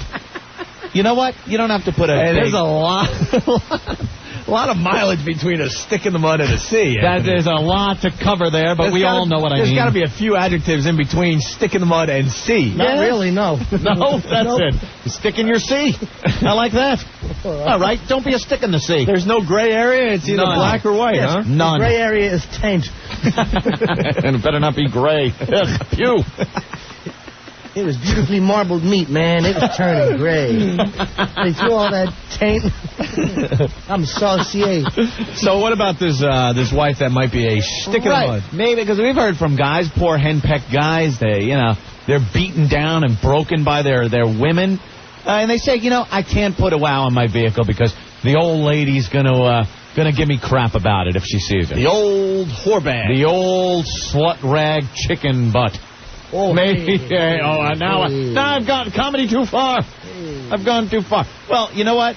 This small... The old hot thin piece of ass that used to hob your knob. Oh. Maybe you just need a little WOW somewhere. Somewhere in the back window of your car. Something you can grab maybe and throw in the garbage for that week before you drive home. Before you pull up in your garage. Yeah, the WOW stickers are disposable if you have to use them that way. Yeah, whatever. Put it on your car for the ride home, and just before you drive up to the nightmare that is your life and your marriage and your children. Put it in your pocket. Yeah, you kind of just... Oh, no. Don't put it in the pocket. You might find it there. You toss it out the window. What's this? A WOW sticker? She freaks out on you. You tell her you confiscated it from someone and you were going to bring it to the police. Exactly. Kind of like the same thing you do with those escort numbers. Just before you get home, you got to throw them away. Yeah, you throw them out the window. Maybe a little lipstick on your collar. Hey, you throw the shirt away. Say you had an accident at work. Yeah. Go get another one. A little oil on there. Right. That's why you ran out to the store to buy a new T-shirt. Right. Jesus. Drive home to that nightmare. Got the little fold marks in the sleeve, your T-shirt. That's how you know your husband is cheating if every day he comes home with a T-shirt with little fold marks down the middle and in the sleeves. Little fold mark. Yeah, don't ruin it for the guys out there. Perfectly folded. That are just trying to get by. Well, that's what you got to do. The guys that can't afford a divorce and just have to...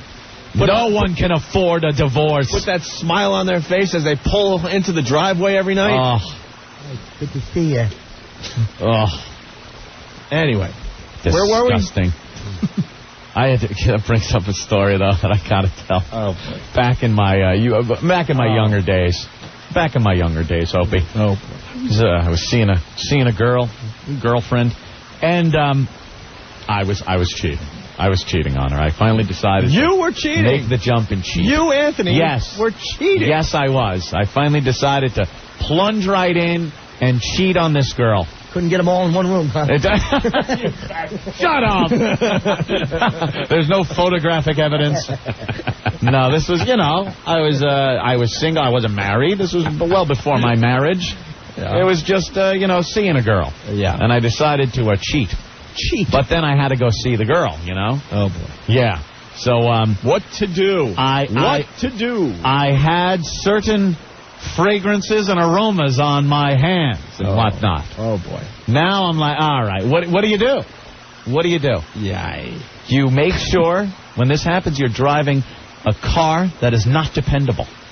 Not dependable. So that way, when I doused my hands in gasoline and grease and oil and wiped it all over me and drove to the house and walked in the door, the first thing out of my mouth is, son of a bitchin' car!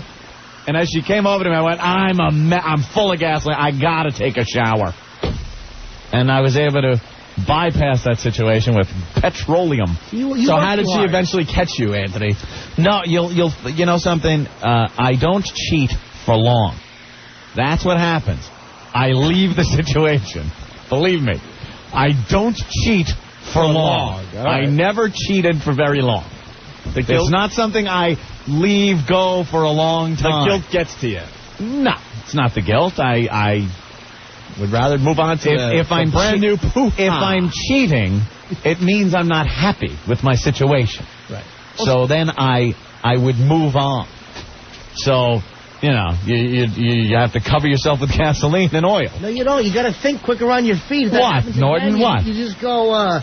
You go home and you go, I'm sorry, I'm late. I stopped off to do a little bass fishing. Should I bring tackle? Should I bring a tackle box in the house with me? Should I have done that? Or say you were shoving caviar into your face. Little fish eggs all over your fingers. And if the girl's name was Caviar, that would be even funnier. Shoving caviar into my face. Yes, Opie. I got caught cheating once in Buffalo when I was doing radio up there. Mm-hmm. Because of one, can you say... What? Go ahead. Write it down. Write it down. All right. Norton, just for a minute. Yeah, sure. I mean, why not? That's what I'm used to. What? Yeah, you can say that. Yeah, I believe you can say that. I got caught cheating in Buffalo while doing radio. Yeah. Because my girlfriend at the time found one pubic hair. Oh, really? Hell, is she Quincy? One? Would she pick it up with her tweezers and put it in a bag and send it down to the lab? Well, it wasn't. And I folded. And you smiled. I folded like a cheap tent. You did? Folded. Ass. Where did she find it? Pulls the sheets away, and there is one pubic hair. And I guess it was a different... it was a different color. Color than... Get out of here. Nailed. Wow. Nailed. Why were you so bad under pressure? You should just go, what are you talking about? How does she identify it as one of those and as someone else's? And wait a minute. What color hair did she have? Blonde. And what color hair was the pube in question? Brown. Brown. And she was like completely blonde? Oh, yeah. Because some girls got the blonde hair up top, and then below you're like, hey. No. How about you? Nice. No. You're blonde? Yeah. Look at Norton. It's not about me, douchebag. It ain't about him. You could have said it was yours. No, because she knows I'm... Wow, that's a tricky situation now. There. Because there is nothing you can say where to come... Did you have a cat? Eyelash. Yeah, an eyelash. No, even eyelash color. Well, you know what? A piece of thread. You don't break down. Yeah, it's from this girl I took home. You're the worst. Yeah, you should have jumped on and said, who the hell did you have in this bed? Look at Rick nodding. Yeah, good move. That's a good ploy. I folded. You did. You folded. Done. Did you go, Did you stutter? Yeah. The guilt was all over my face. Awful.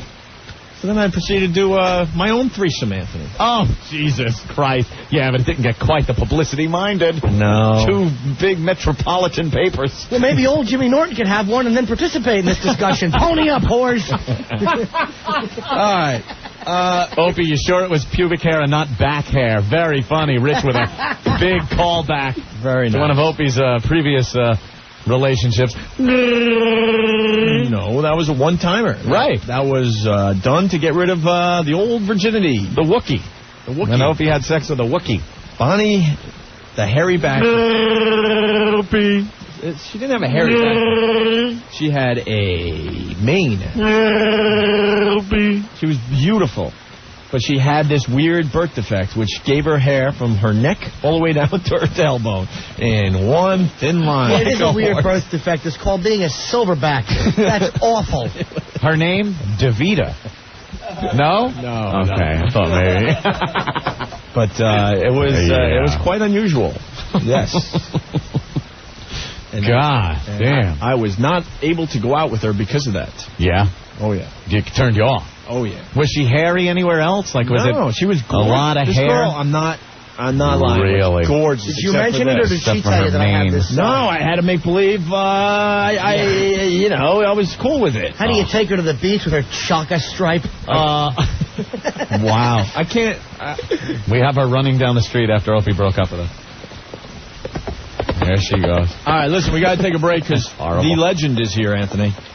Oh. Andrew Dice Clay is outside the studio. He is he? What about Rick's tape, though? I want to talk about Rick. All right, we could do both. Come on. Oh, sure we can. With Dice here? There's no talking about anything when Dice is here, except Dice. We'll do both. Good luck to you. Rick brought in a very embarrassing tape today when he was... See? When he was doing the... Hey, I'm here, huh? Hey, jerk off. Hey, jackass. Hold on. Okay? We're going to give you the big intro in a minute here. Look at your sunglasses are so big. Dice, your sunglasses are gigantic. They're gigantic.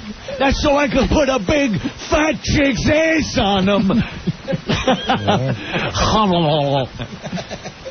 How you doing, legend? You're not laughing at Anthony? That was funny. I didn't even hear him. I'm not in the mood for this. What is he not in the mood for? That was funny. What's going on radio today? I'm here. Why?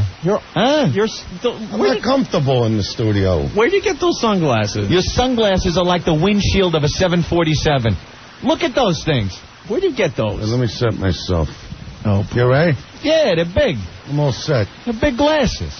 They're very big. I like the blue blockers. Looks like you got it all figured out. They block out the blue. It looks like you got it all figured out. It looks like you're going scuba diving. What do you got, goggles? You got it all figured out. Goggles of Paisano. You got it all figured out now. Yeah. You got it all figured out. What's the matter, Dice? No, I'm all set. I like your glasses. They're big. You got it all figured Bigger out. than life, like Dice. I'm all set now. You need an air tank on your back with I'm all set. scuba goggles. All right, we'll take a break. I'm doing Old Navy commercials because that old broad Because you got it all figured out, Because right? I got it all figured out. Hey, you got it all figured out, don't right. you? Dice, you playing where tonight? Nowhere. Tomorrow is, Where's tomorrow? Where, huh? Westbury. I'm trying to give you a good plug here before we go to break. Are we going to come back? I'm at Westbury tomorrow. But, all right, Westbury. They put 200 more tickets on sale for the Beacon. Oh, boy. Do you know where you're going to be? Westbury tomorrow night, right? On Long Yes, Island. Westbury tomorrow night. Tickets available. And then the Beacon Friday. Yeah, I was just at Harley Davidson. At Lexington. Yeah. Between 56 and 57. Oh, boy. That means I told them I'll be at Westbury on my new Harley tomorrow night, which is what date? I don't even know. It's Thursday. Oh, you got it all figured out, huh? Yeah, got it figured out. Is this Dice cool? I think we got Dice cool today. I just walked in. Don't get me mad. I'm not getting you mad. I just walked in. You got a Pepsi and a cigarette there. I know this is what you do. Yeah. This is all you do. I'm buying the T-shirt. This is all I do. I'm buying the T-shirt. Yeah. Over there. We got a break. Negotiating a price? Oh, you got to go on a break? Yeah. Well, if you're asking me something. Because I want to give you the plug. No, no, but can we do that when we come back? Nah. That's why I was saying. I'm going to give you all set now. I'm going to give you another plug when you come back. You were going to come back and give me the intro. That was good. You know what I mean? Yeah. I haven't seen Norton. I haven't seen you guys. It's been a while. You know what I mean? I come in. He starts. Well, I did not. Your sunglasses are a little too big. Because they're for who? For you? Anybody. For you. For you. Maybe for you. Maybe for you. They seem big. They seem very large. They are large. They're like the Hubble telescope thing. That's very good. No. Are you maybe able I to see wear glasses like him. Are you able to see? Give me those glasses. Are you pointing to Ben? No, just for a minute. No, Ben. Give me the glasses. Ben doesn't play. He doesn't take his glasses off. He doesn't take John's. Take John's glasses. No, those are different kinds of. Yeah, those are more John. They're little though. They're little. Yeah, see how tiny those are. Now look what happens. Now let's see. Put them on. Look what I do. Look what Dice does. Whatever his name is. It's John's glasses. Actually, I do like that. You look like wow. Look like a good nutty Put professor. this on, and I'm all set. Now your Dice cool. Yeah. Okay. But I go back to these glasses. Yeah. The little stupid ones. Right. Actually, Miss Birdie, actually, I was just thinking that perhaps actually I thought that would be very nice. Maybe later, once you get it in a test. I'll come over and sign it. As you go from one glass to another. Yeah. It makes I for go a great like radio this. bit, Dice. Now you change back to the little one. Actually, the other day, the trick is, actually. I don't think that'll go. Now you go back to the big glasses. Forget it. All right. Forget it now. Yeah. Where's the guy? All right, you're going to do it all Get day? out of here. What, you're going to do it all day? All right, come on. I thought we're going to break. We got to do a break. And then Westbury, and then we got to figure out better ways of doing plugs. I got to be honest. Yeah? Because the general populations know, yeah, yeah, like when you're doing a plug, you gotta, I don't know how you gotta do work it in subtle. Yeah, like when I do the Harley thing, right? Harley Davidson. Oh, that's very subtle. They gave me a 3% discount to say their name. What are you getting? They gave you that jacket for free. A T-shirt. You don't get nothing for free. You got that T-shirt for free. For nothing. Free. No, I didn't. I had to pay.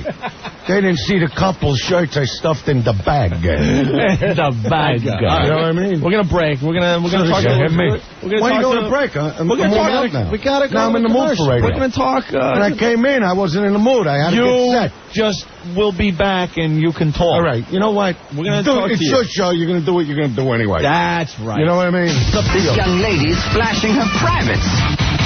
Whip 'em Out Wednesday with Opie and Anthony. A bunch of girl ashing their boobs, which is cool. Wow! The Opie and Anthony Show. 102.7 WNEW. Hey, we're back with the Opie and Anthony Show. Our old pal in the studio. We haven't seen him in a while, Anthony. It's Andrew Dice Clay. We got it all figured out. He's playing Westbury Music Fair tomorrow night. Some tickets still available. And the big show at the Beacon on Friday night with Andrew Dice Clay. How come I can't hear me now? And we got we're playing games already. No. We got we got Dice's whole gang in here. Yeah, actually, you know, all the annoying people that follow him around. What is it? Jesus. Wait a minute. There it is. Dice, we already discussed your glasses. I got to bring up an observation. Entourage. You got an ashtray in front of you and a cigarette, but you stopped smoking. Yeah, so? Everybody has what are you doing? It's not me, it's Norton. He's taking the ashtray out, like, because I'm seeing an ashtray, I'm going to start smoking, because he quit. That's how he works it. But you still buy cigarettes? Yeah, he's one of those smokers that, you know, the minute you quit, you cough at everybody else smoking. Oh, and you preach to them. No. Oh, you shouldn't do that. Smoking's a bad habit. Yeah. So's wiping your ass with a shower curtain. We're allowed to say that one. That's, of course. I don't know. Now, Dice, you still buy cigarettes, though? Yes. And you hold them? Yeah. So what? Don't you do things? Not like that. Not I'm like just that. thinking, you know, you either commit to something or not. That's kind of... It looks kind of silly. It's not like Dice. I think Dice would go, I don't need cigarettes, and you throw it away like Dice. I like the cigarette. Not like, oh, I'll hold them a while. You got to understand, I never liked the smoke. Right. I was never into smoke. Right. Smoke annoys me. Right. So I just figured I got to quit lighting them. Oh, is that it? But yet I'm getting the same rush. What dictates when you have to throw one away? What happens and get a is new you one get all out. sogged out. When it gets soggy? It gets all sogged out. It's like when you got to throw like your a chick You know what I'm talking about. I hear you. Like you got one of those chicks, right? Let's say you've you've been pinching your helmet all day long. Right. All right. Right? So you've built up like 52 full ounces, right? Okay. That's the hot so you soup, just right? keep unloading. You just keep unloading, right? Right. All of a sudden, she's like a sponge that can't take no more. Right, saturated. That's how you work a cigarette. And then you throw it away. Same thing. Why does Kenny have to be behind you? You know what I mean? I don't know. Is he protecting you? I mean, I couldn't even read that. Protecting the legend. No one's going to beat you up around here. Why does he have to stand right next to you like that? He's making us all uncomfortable. Yeah, I'm his go back to your seat. bodyguard. Do me a favor. All right, there you go. Why is he making you uncomfortable? Because he's all big and stuff. He can beat anyone up in here. Yeah. Oh, look, we're all friends here. Everybody's happy. Norton's here.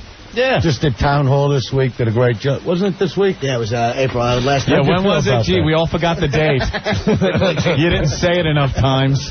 And Dice turned us on to Jimmy Norton there. That's right. Our little Jimmy Norton was opening up for Dice That's for right. quite a while. Now look at him. And it's all working out for everybody. Now he's all set. He's all Right. set up. All set. Sure. Now I got Jason Rabito. Jason, hi, how are you? Yeah, he's my new opener. Oh, there you go. Yeah. Does he talk? Does he talk? Yeah, he does good. You got to Yeah? see him.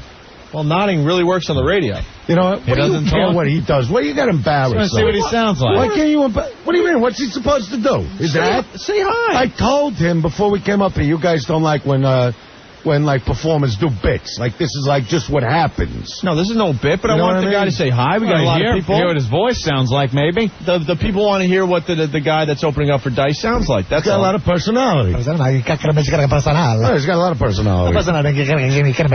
Oh, he's got his personality. You see what I mean? They're doing bits, actually. No, We're not doing any bits. And that's what I mean. What does that mean? You always say that. And They're that's- doing bits. and that's not I their- just said the guy's got a lot of personality. And that's not... a lot of personality. He's got not the guy. personality. Personality. Walk. Personality. That's not the guy that opens up for you, that's though. not the It's guy. not the That's another point. guy. The point is, That's you the know, weird-looking guy. I don't want him to do his bits. He's a weird-looking guy. Because, what do you mean he's a weird-looking guy? He's a little- It's Titanium Todd. Yeah, I know. It's Todd. You know I who like that Todd. is. Yeah. How does he feel that he was second fiddle to Voss, to thanks. Rich Voss? Oh, thanks. Hey, how do you What? feel you were second fiddle to Rich Voss? What does that mean? Dice wanted Rich Voss to open Do you know up. I actually forgot I even invited him to open for me? Really? Yes. And then what? And you don't got- get me wrong, I like Rich, Yeah. but if I don't see him or hear him, I never ever think of him. Ever. Like if you guys if nobody ever brought him up, Right. and like 20 years from now they go, oh, Rich Voss just came out to LA. Oh, yeah, I remember that. I forgot that guy was alive. Right.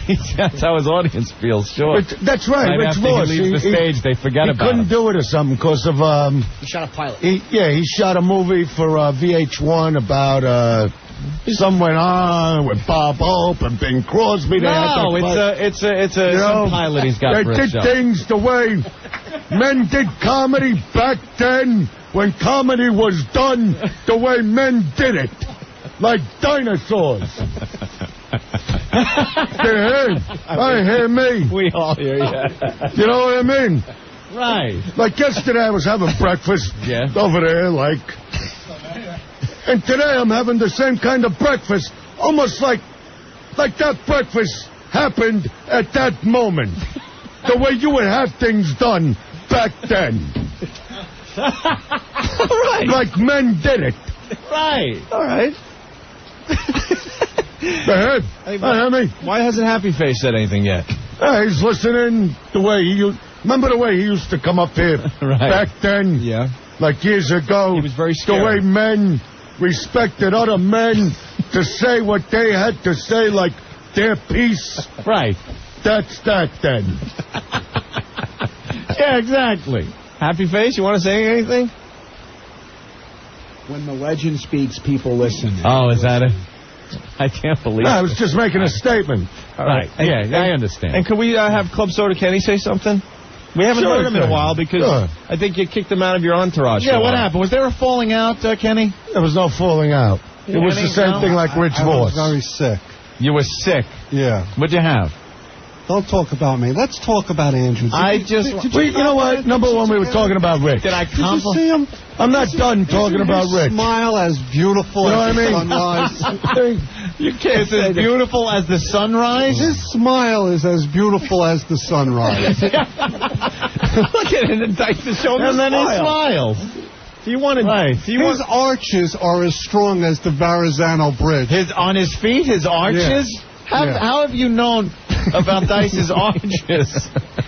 Like, how do you even know that? Who doesn't? Do you want to get with him? He is the American legend. Maybe Are you gay for him? Is that it? I will do anything he told me to. Oh, my God. And how do you feel about that, Dice? Put your jacket on. Get on. Wait outside. What? How do you feel that he would do anything for Open you? your mouth to me. Even, What? you know, he would play with the balloon knot. Yeah, he would do anything for you. That means, like, treat you like, you know, you could treat him like a what woman. are you guys? Got a thing with faggots? All of a sudden. All of a sudden. You know, that people do. Sorry, You know- excuse me. wait a minute. I'm protesting outside this show. No, okay? I didn't know you had it all figured out. You know, they're entitled to love, too. We don't mind. You know what I mean? So what? They're faggots. So what? They don't know how sick they is. You know what I mean? They need a good... You know, like all we were doing driving down here. Look at her, look at that ass, look at her boom, look at this. You know what I mean? They're looking at, look at him. Right. You know what I mean? Look at the way he cuts his burns. Look at you know what I mean? You had a problem with the gay people? I used to give them publicity. No, they would That's protest. the difference. They would protest outside your shows, Dice. Because they didn't get it, obviously. They didn't like the way you would talk about the gays. I would talk about the trans testicles, the bi sickness that they have, that they can't decide. You know, it was things like You that. would talk about their rises. No, I would talk about the different kind of faggotitos that they put out there today. Years ago, they had like old school faggotitos. Right. They had the kind, I like a boy and that's that. And I stay inside my house in the closet with him, and we pinch helmets. Okay. Today, you got the ones that dress up like Sissy Marys there. Yeah. With a dress and the other thing that they wear, you know, through the split of the cul-de-sac. Okay. To separate them. Right. And then you got the ones, you know, that just sicken me. You're out of your mind. Yeah. Like dinosaurs, I like them. Old school faggots. The old school ones. The kind of faggot that said, I'm not a faggot. I really do like girls. Next thing you know, he's wearing mommy's panties. Okay. You know, today they come out, I'm out of the closet. You know what? Get in. You don't like him Get back. You don't like him out of the closet. No, it's not that. I don't, you know, like, believe me, I could just drop pint after pint all day. Of hot soup. It's what I do. Okay. It's all I do. You know what I mean? That's what I get up for, to do that. Yes, Dice. But, you know, I don't walk around all day going, you know, bend over and do that. And then I do the other thing, and then hot soup. Hot soup! You know what I mean? Mr. President, hot soup! Hot soup! Mr. President, did he say call me too? Did he say saw me too? Hot soup! You know what I mean? I don't do that. Right. I do it at the direct moment of impact. That's how I work. Are you having a nervous breakdown? But no. But these guys are out there going, I'm not afraid to say I like other men. You know what I mean? Yeah. It's not right. It's not right. It just doesn't work. All right. Are you being Dice cool right now? No, I'm explaining a theory. Oh, you're being Dice. I'm explaining a theory. Like, I got no problem. You're with a chick, right? A theory. You're with a chick. Yeah. And you want to explore the other half of her. What do you mean, the back half? Yeah. All It's right. like, you know, the front is turned to mush because you pummel it constantly. Okay. You know what I mean? You just pummel it. It's an assault. You know what I mean? Right. Like Todd, what do you weigh? Because he's a very like... About 97 pounds. No, all right, so he's like, no, you're like 115, 120, right? About $120. All right, but then picture a $120 just smacking into the center of you with everything you got. Uh-huh. You know what I mean? So it's going to get splattered. Right, splattered. So now what you do, you don't like force yourself on her. You turn her over with her eggs all jacked up. Yeah. You take your dumb. What? You take your dumb. Your dumb? Your gum? Your dumb. You dip with your like thumb. you dip a chip into sauce? Like you're in the Italian restaurant. Right. You take a little bread, you dip it in. You take your dumb. Your And you dip You dip? your dumb. What is that? What does she like this? No, but I'm saying, faggotitos do the same thing. It's just wrong. To dip. Because you don't have that other crap down there. That turns you to can mush. at least go, oh, it's really a chick. Right. You know what I mean? Like when you start feeling sick about taking your thumb and dipping it in the thing. Yeah. You see that, all the hair, Right, it's still a girl. The chuck steak, whatever they call it. You're all right with it because you know she's a chick. But that's what I'm saying. But does that mean, because I'm getting a little something from here that maybe when you're dipping, you're feeling a little gay, even if it's a girl. No. That you have to reassure yourself by looking at because it's a girl. it's pushed on us so often. Yeah. Because I studied this. Oh, you did? Yeah. What school did you study at? I'm old school. I studied like old school style. Back in the old days. In the old days. He's doing that look again, Ed. Yeah. And I'm like, taking my thumb. Yeah. Yeah. And I'm like, we go over here now. And pummel. And I says to her like that. Yeah. And then she says, I'm all set. I said, are you sure, Ed? And she says again, I'm all set. Yeah. And? That's what I said. Yeah, that's what you said. When you dip. I gotta come up with words on this show. Well, dip is good. You know what's funny? I call in, I hear the filthiest things ever on the show when I call in. Yeah. The minute I get in, oh, you can't say that, you can't say this. Well, you don't understand how to put it in the terms that you can't don't say those understand to things. put it in terms that you can say these things. You know what I can mean? say anything. Can't say those things. You could say anything as long as you put it in the Unless right it's like context. Star Blaster, like the movie. Star Blaster? Star Blaster. Yeah, that big movie. I know Brain Smasher. Orange Clock. We like the Brain Smasher. No, Brain I'm not talking Smasher about was good, that. Dice. He doesn't want to The talk movie's about out We're now. talking about Brain Smasher. That was good. You were a cop in that, right? Yeah, whatever. Kind of renegade cop. 20 years ago. What are you talking about? I'll come over there. I'll choke you to death. Give me something to hit him with. What? No, that ain't Really? right. I'll smack you in the face with I the like answer. I'll it. just do it. I don't even We care. enjoyed the Brain Smasher. But I'm not talking about that. You If I- just brought it up. No, I said brain clock. And I said Brain Smasher. The thing where they go faster than one guy. I don't know what you're talking Everything stops. It's a kid's movie. Time Stop or Time Stoppers. It stinks. Who'd you play in that? It stinks. It says like Back to the Future. Who'd you play They in should that? put it back in the can and tell the director to wipe his ass with it. That's how bad it was. If I ever see him, I'm going to punch him in the face. Make me spend the money. Well, I wouldn't hit him. One Night at McCool's was I would great. just tell him, You were very good in that. How do thing. they say something's like something? One Night at McCool's. Every That movie, was good. every movie That in the was world. good. Wait a minute. Every movie in the world, when you go and buy like a billboard or a poster, you ever notice there's a every movie's best movie of the year, Right. a must-see movie, and they all stink. Really? Why don't they put one sign that says, "You see this movie over here?" They'd say like, "It stinks." That sucks. Everybody would go see it. It would be the biggest hit of the year. Guys, they This put movie is garbage. They put the Don't good- check it out. They put the good Please, movie thing don't on- waste your money. on Shut up. Fourth I'll come Fairlane. over there. No, don't throw Really, things I'm in a at me. bad mood. Hey, what happened to your cigarette? Were you We're done with that talking. one? Now he flicks them at people. Yeah. He flicks it at me. That's dangerous. When they're lit, when they're not lit, what's going to happen? Ouch. Tobacco I sting. gotta have another one now. Now he pulls out another one. Cigarette. A net. You get what I just did? Saturday Night Fever. That's right. You see, I threw that in. That was good. And Ned. You That's do, right, you Don. do some Travolta. All right, I'm bored with it.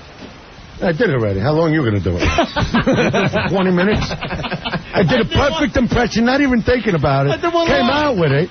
He did one You know line. what I mean? Threw it at you, drilled you, and then stupefaction face over here. No. Besides, now I'm going to do 10 more minutes First of the of same all, impression. Annette's cigarette was Double J, and you were doing Travolta, so That's you right. screwed it up. It doesn't matter. What do you mean? Didn't say screw? Annette's What, cigarette. am I paid to know He who says didn't what say line? Annette's cigarette. I do the line I want. Didn't say it.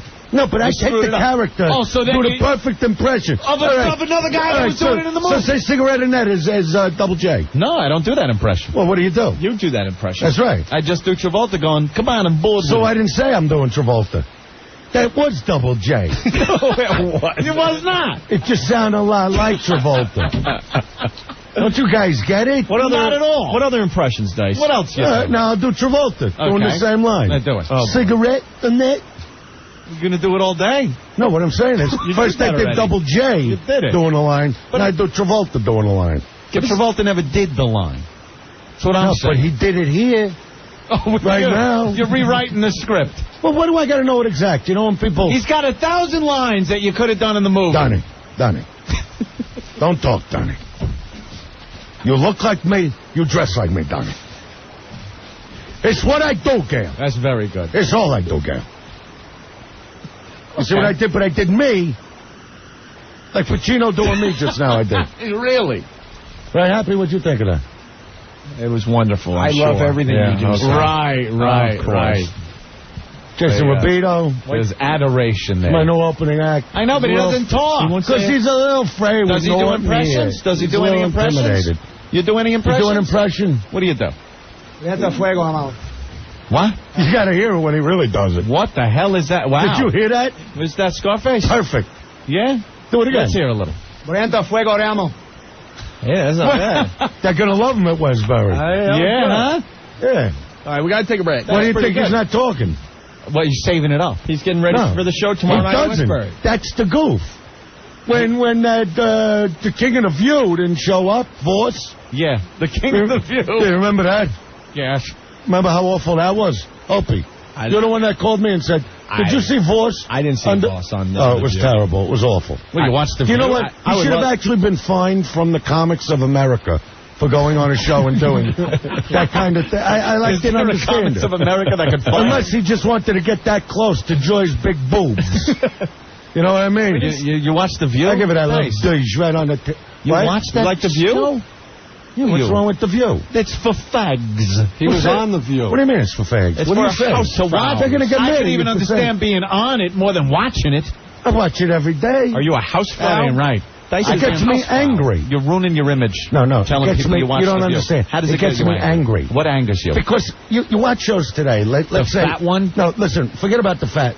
Fat could always be changed. Ugly is forever. That's the way it works. Like when you watch Sex in the City with them mutts, right? No boobs, no butts, but yet they're successful. Right. That can never happen for a woman. You don't have a top or a bottom, and you're making money. It can never happen. Now shows like Three's Company, remember that? Oh, right. Yeah. Suzanne Summers, nice. big boobs. Nice. You sort of shorts, splitting the thing there. Right, the camel toe. Yeah, that's right. Yeah. The front bumper. The front bumper, You know what I mean? Sure. You saw that. She had the hair in pigtails, always acting stupid. Right. Believable. Shut your mouth. Oh, no, who's this? Frenchie? How you doing? It's Frenchie, Dice. I want to say hello to the Jim Norton, the man of the show today. Okay. How you doing, Jim? You're the legend. Oh. It's a French Dice. Dice, how you doing? You fat bastard. Yeah, let me tell you something. Why don't you shut your mouth? All right? Let me tell you something. Why don't you shut your mouth and give him some respect? Why don't you get off the phone and show your face down here? I'll put my boot in your throat. You understand me? Frenchie, you faggot. Hey, you French people ever win a war? You faggot. You're a faggot. You're a faggot. You're a faggot. Go live between your mother's legs. That's where you belong. You're a faggot. You're a faggot. You don't ever make fun of a legend. He's a legend. He's a star. He's playing the Beacon Theater Friday night. He's playing Westbury. Not you French faggot. You're a faggot. What do you do besides cook snails? What do you got to get You faggot. I want to talk to the legend. What do you got to get? The guy's just trying to say hello. That's disrespect. It's disrespectful.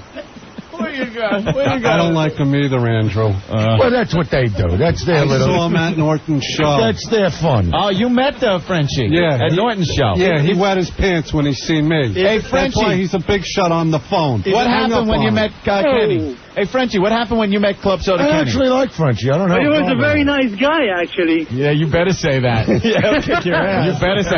Well, is it true that you wet yourself when he came up to you? Actually, I did the backdoor action there, It went all over my pens. He's French dice. I really don't see a problem with this guy.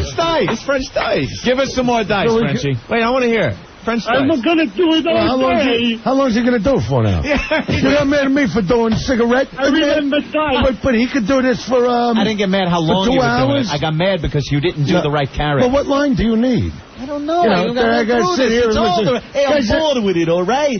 I'm bored with it, right? Get rid of this guy. I'm just bored with him. All right, Frenchie. I'm bored with it. What- You know, what I had my happened? dance in 2001. You know, and I thought maybe we could dance together. You remember me, Tony Manel? We looked at, I look at a guy, a quarter of a second, and he gets to pushing the ninja. Oh, I know the type. I know the type. And I guess it starts with a C, Mr. B. Go scratch your AIDS. See, I'm perfect without trying. Perfect. We're going to take a break. Without even trying. We got Dice in the studio, Westbury Music Fair tomorrow night, and the Beacon Theater on Friday. Anthony. Absolutely. We're going to the Beacon Theater show. See, on that Friday. sounds like a professional plug. Who cares? They don't care. Whip 'em out Wednesday. Oh, man. One man tour. Wow, wow, wow, wow, wow, wow, wow, wow, wow. The Opie and Anthony Show. I love that. The Opie and Anthony Show. 1027 WNEW. Yeah, we're hanging with Andrew Dice Clay today. It's the Opie and Anthony Show. Dice playing the Westbury Music Fair tomorrow night. Yeah. And the Beacon Theater Friday. We'll be at the Beacon Show on Friday with Dice. Oh, yeah. What they put out there? They have approximately 300 more tickets they just put on sale for the Beacon Theater this morning. Thank you, Happy Face.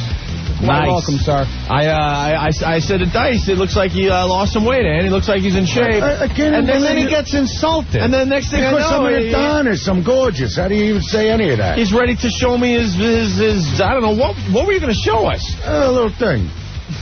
All of a sudden, he's pulling his shirt up so we can get a closer look. Well, Anthony was getting all excited. I saw he started popping. I said, you're working out there, He Dice? started feeling a little blood flow. Yeah, it was. Not as much as when you played a Tony Schlangini in Wacko.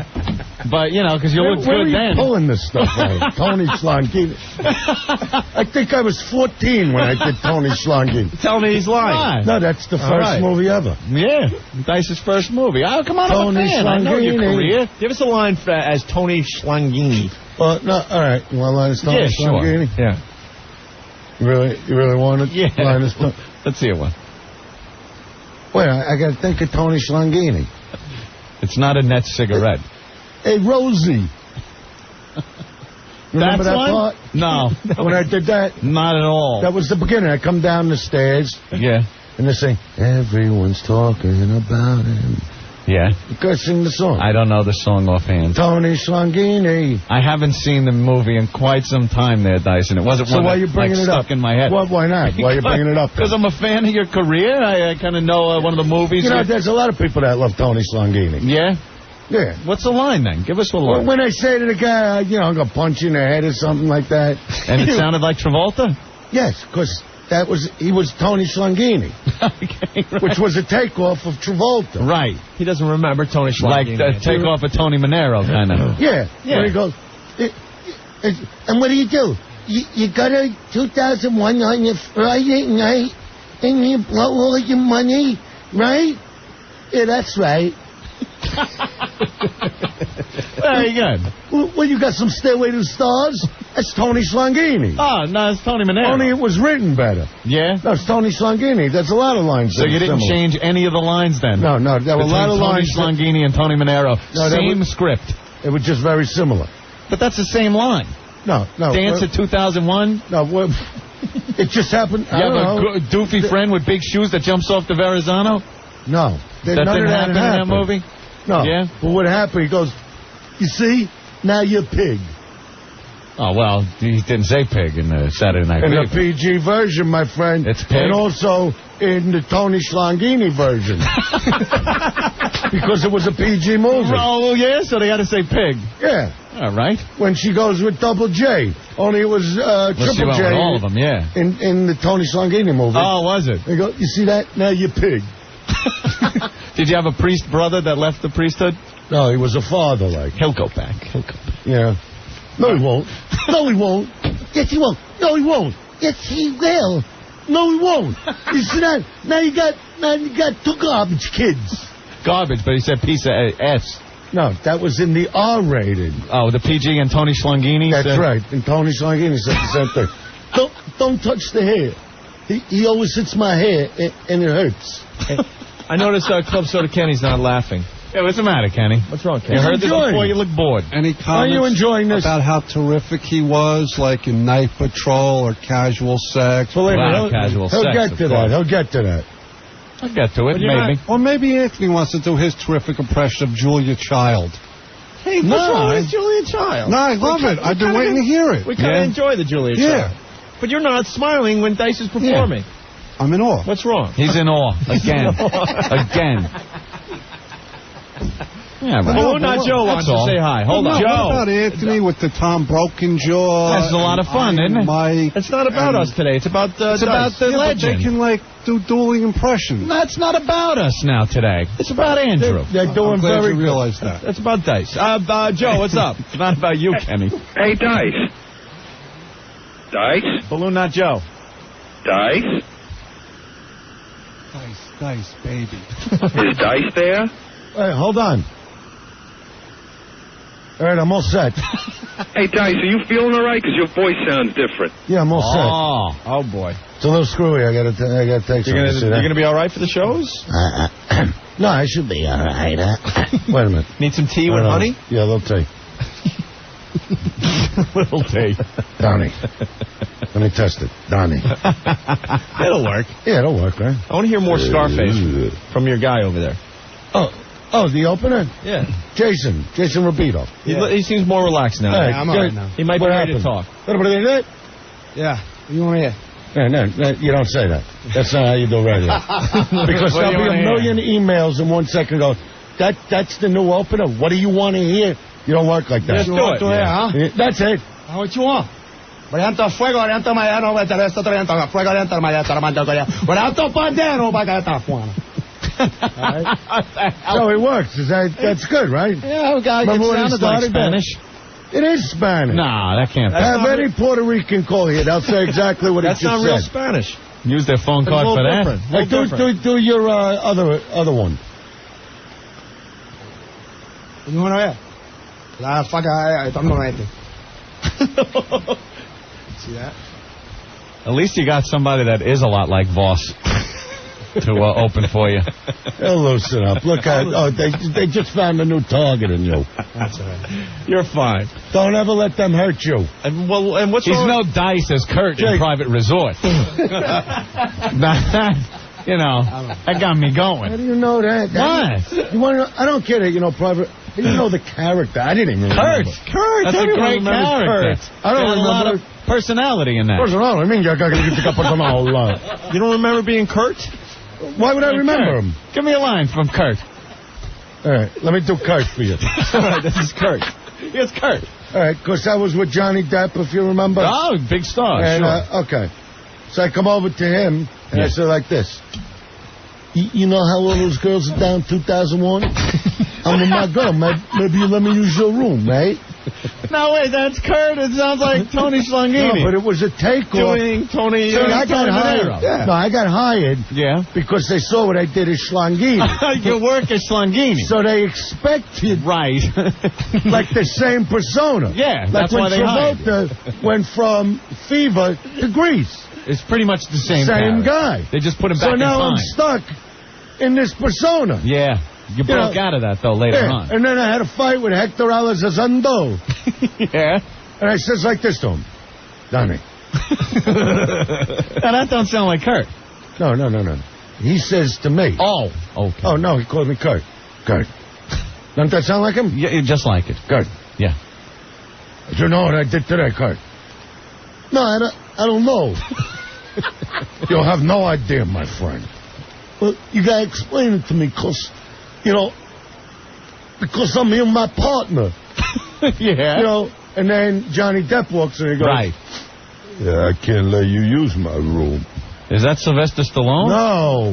Why does that sound like Johnny Depp? Because at that time, Depp had more of a character going like a Rocky Balboa. I don't understand. No, you know what I don't mean? remember that phase. What do you mean you don't remember? I don't remember that Johnny Depp phase of being like Sly. When he was all bulked up, before he shredded, before he did Jump Street. Before and Jump he was playing Street? all those parts.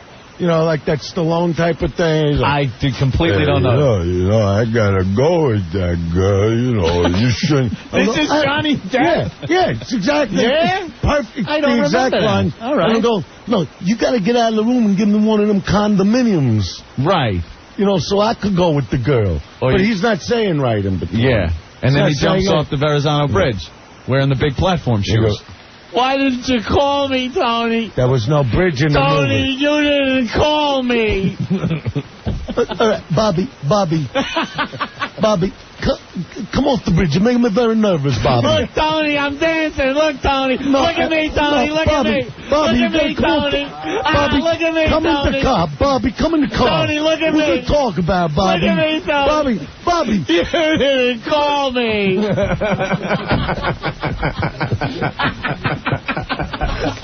Why would you learn that? Why would you even bother to learn that? I've seen the movie. Do you know I had a car accident with that guy? Did you? No way. The guy with the platform shoes? That dummy. Did he come out? Why did you hit me, Dice? Why did you hit me? Right, I actually stopped my car because I saw he was on the wrong side of the street. Yeah. I didn't know it was him. Right. I just saw somebody coming out. So I actually stopped, and this moron kept going and just bashed in the front of a Trans Am I had. Yeah. And he gets out of the car, and I see who it is. I go, Bobby. And I went home. I actually went home, got my video camera, because the cars are screwed up anyway. Yeah. And we redid it.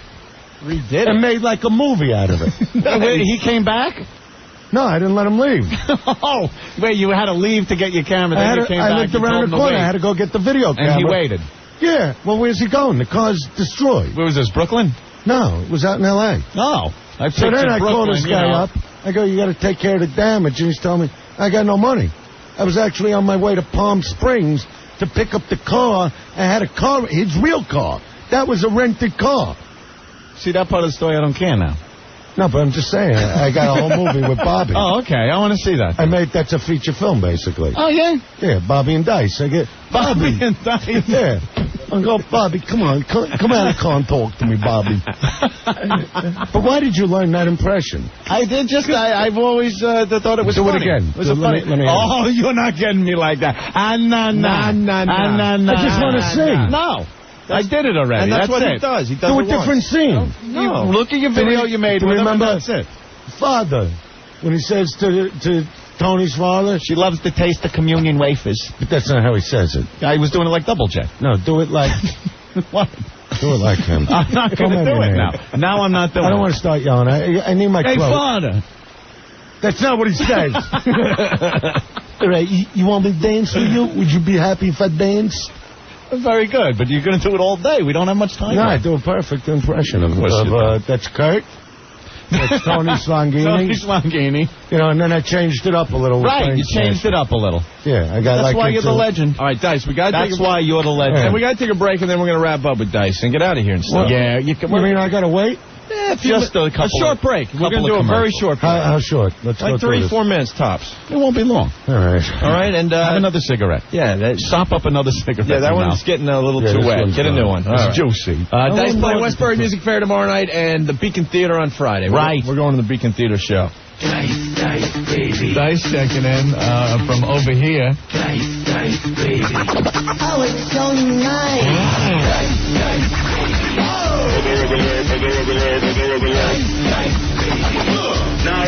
Nice. I'm over here now. Dice, baby. Gotta love the dice.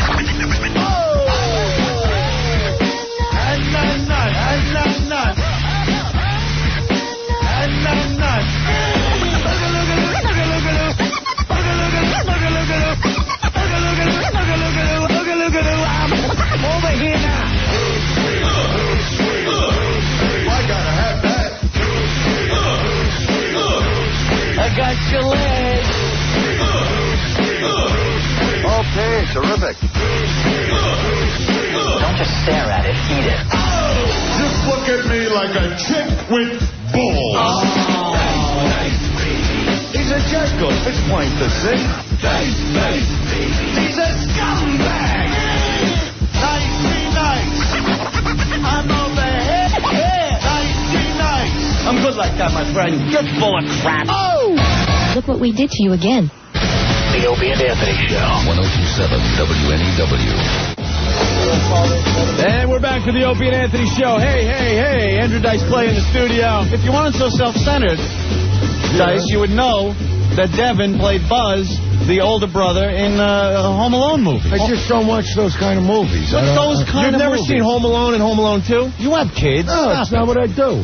It's not all you do. He's a nice guy. Good luck with it. Good luck with it. What year was that, 12 Devin? 12 years ago, Dice. 12 years ago. He was a real little kid back then. He's grown up now. Oh. He still gets checks from it, though, which is nice. So, and he looks a little different now, Dice. He's still a young guy. What are you, like 23, 24? 25. But he was a kid. 25? Yes. He was a kid in that movie. What do you mean, a kid? Like a baby kid? I was 13 when He was 13. And what, did your parents force you into these kind of movies? That was a hit movie. It was one of the highest grossing movies. One of the hottest comedies of all time. Yeah. No, I know. You don't remember little Macaulay Culkin? No, I know. He's that creepy kid, right? I guess you can put it that way. You got that right. Doesn't he wear a top hat? He dances on Broadway. What?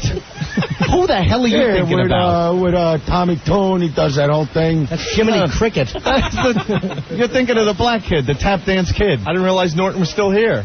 I don't understand Norton. Every time he won't talk. He gets really scared when you're around. I love when he talks. What am I going to do? Interrupt? But why not?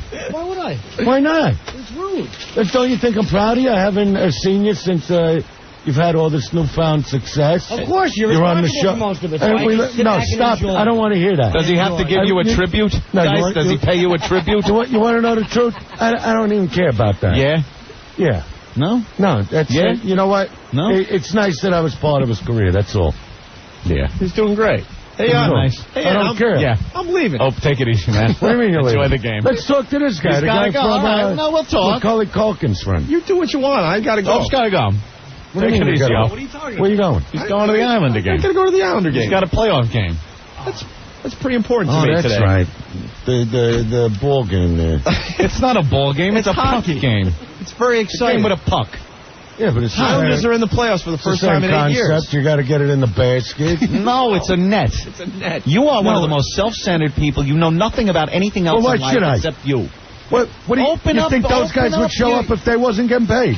You got to open yourself Do you up. think to they other would show things. up? What, the No. hockey players? You don't get a check, you don't show up. That's the way it goes. You think they know who Dice is? What do I care?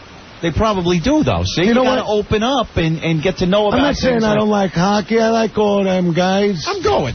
All right. Where you going? Take Wait it a minute. easy. He's got to go. He'll go. All right, It's so we'll have okay. this guy. Oh, have a good time, all right? He's got to go to the hockey game. I'll see you tomorrow. He's fine. Go ahead. There he goes. See you at the Beacon Friday. Okay. All right, good for Yeah. me then. The I'm all Beacon set. Friday. I'm all set. You all right with that? All right, that's my You mind. You feel bad that he left? Now, I'm you're not going over there? self-centered. Oh, boy. This I'm could not be trouble. self-centered. You're self-centered, guys. You got it. You know what? I think you'd be wise to learn about things. I even got my own control, man. Learn about things. I got my own control, man. Yeah, but you don't know what it is. I don't have to control. Don't push the I gotta- buttons because I'm you not don't know what touching the it. hell they do. No, now I'm over here. You don't know what they do. You got to work it. Don't touch that. I'm not touching You're a playing thing. bowling It sounds just now. smears the power involved. You know, For such a self-centered guy. In the meantime, now me and yous are doing an interview with Macaulay Culkin's friend, Devin. You know what this is like? The episode of Star Trek where everyone beams down that's important and I'll question him. they leave Chekhov at How the come helm. I can't hear myself? And you know he doesn't know what the hell he's doing. He's just filling the seat until Kirk gets back. All right, wait a minute. Here we go. You know that one Here we where go. everyone had to beam down, even like Right, Sulu? I know how to At least interview. Sulu knows how to run the ship. When they leave Chekhov there, hey, Captain, I will warm the seat up. That's what I feel like now. I'm looking at Dice in Opie's chair. We're going to interview this guy. I'll start. We've talked to him. All right, so you did the movie with Macaulay Culkin, right? What are you doing, Travolta? Did you or dance in 2001 with him? is this Slangini? This is Slangini. or Tony Manero? I'm trying to make it interesting for the listening viewer. You're doing a bad job of it. All right, so you ask him a question. And I I'll know answer. everything about the guy. Did I was you, just bringing up. I was introducing you you to him. all right, so this was Home Alone. I was goofing. I seen the movie. Ah, see? That's, So you know that's who where he they is. go back into the future with Shaky Drawers, whatever his name is. Michael J. Fox? Yeah. No, it's not. That's not Home Alone. Do you believe how they parade this guy around now? Well, he's got a cause now. No, but you know what? I happen to be a big Michael J. Fox fan. Right. You know. Oh, you've all the seen, way you've seen back any to of his the, movies? I was a big fan of The Family Game. Family Ties. Yeah, when he would be on there with that blonde. What, you like the mother? Oh. You liked the mother in there? Yeah. What? Who wouldn't? Right. Why do you think they picked her? They're going, she's slobby enough that she's a turn on, but yet she's nice enough that she might be somebody's mother. Right. You know what I mean? So you enjoyed So that. I tuned in. You know, and I'm like looking at her going, you know and that's when you were first attracted to Michael J. Fox. Yeah, and then I saw them together. Yeah. And you were Back Biff. to the alone. He was yeah. not Biff in Back to the Future. And he's going like this. He's knocking on his head. McFly! No. Wake up, McFly! No, McFly. no. That's not him. All right, so who is it? He's the guy from... He was Lumpy. Home Alone. No, he wasn't Lumpy. Lumpy on what? Leave It to Beaver? Yeah. Sometimes he gets mistaken for, the guy from Twister, right? All right, so forget them. Brad Pitt. Brad Pitt? A little bit of Brad Pitt. Let's see a little Robert Goulet. Yeah. Him opening his mouth. Where till I see him? Dice, we You know what I have... mean? Everybody's thinking, Robert Goulet's all over now. What? He's the big shot. What, you like Goulet? No, I'm saying he wants to start in with all these different guys with Baccarat and Humpdink. Who? You know, Who's starting in what? Goulet. He's all over the news with that friggin' thing. What's wrong with Goulet? And he's like, Tommy, you got your money, Tommy? You know what I mean? Bring it down to the bar to 600. I'll give you the 600, and then I'll just start smacking your face into the table. You know what I mean? Dice, we got 30 I'm not seconds. 12 years old no more. Tell everybody You know where what you're I mean? going to be. This is the big I'll be at the Westbury tomorrow night. Westbury tomorrow And then, night. In the roundy round thing. The Beacon Theater. Yeah, the Beacon. The next night, the theater I went to Right. back then when men did things as oysters. Very good. Now, come on. People are going to think I'm a moron. No, but they know you're a moron. Don't worry. No, I'm a You're gonna comedian. Right. It's a difference. I understand. You know what I mean? The Beacon on Look at- Friday. this is cool. Tomorrow How come you don't is sit Westbury here? Music How come you don't Fair. get the control panel? I got the computer. I got the No, you phone gotta- screens. I'm set Look, up fine here. I'm not stepped. You're all set. Yeah. You're Look at all Ben. set. Look at what you're doing to poor Ben. We got to go. We're out of time, Dice. All right. Goodbye. See you tomorrow We night, will see you everybody. tomorrow. Opie, God thank bless. you for leaving, you bastard. We'll see you tomorrow.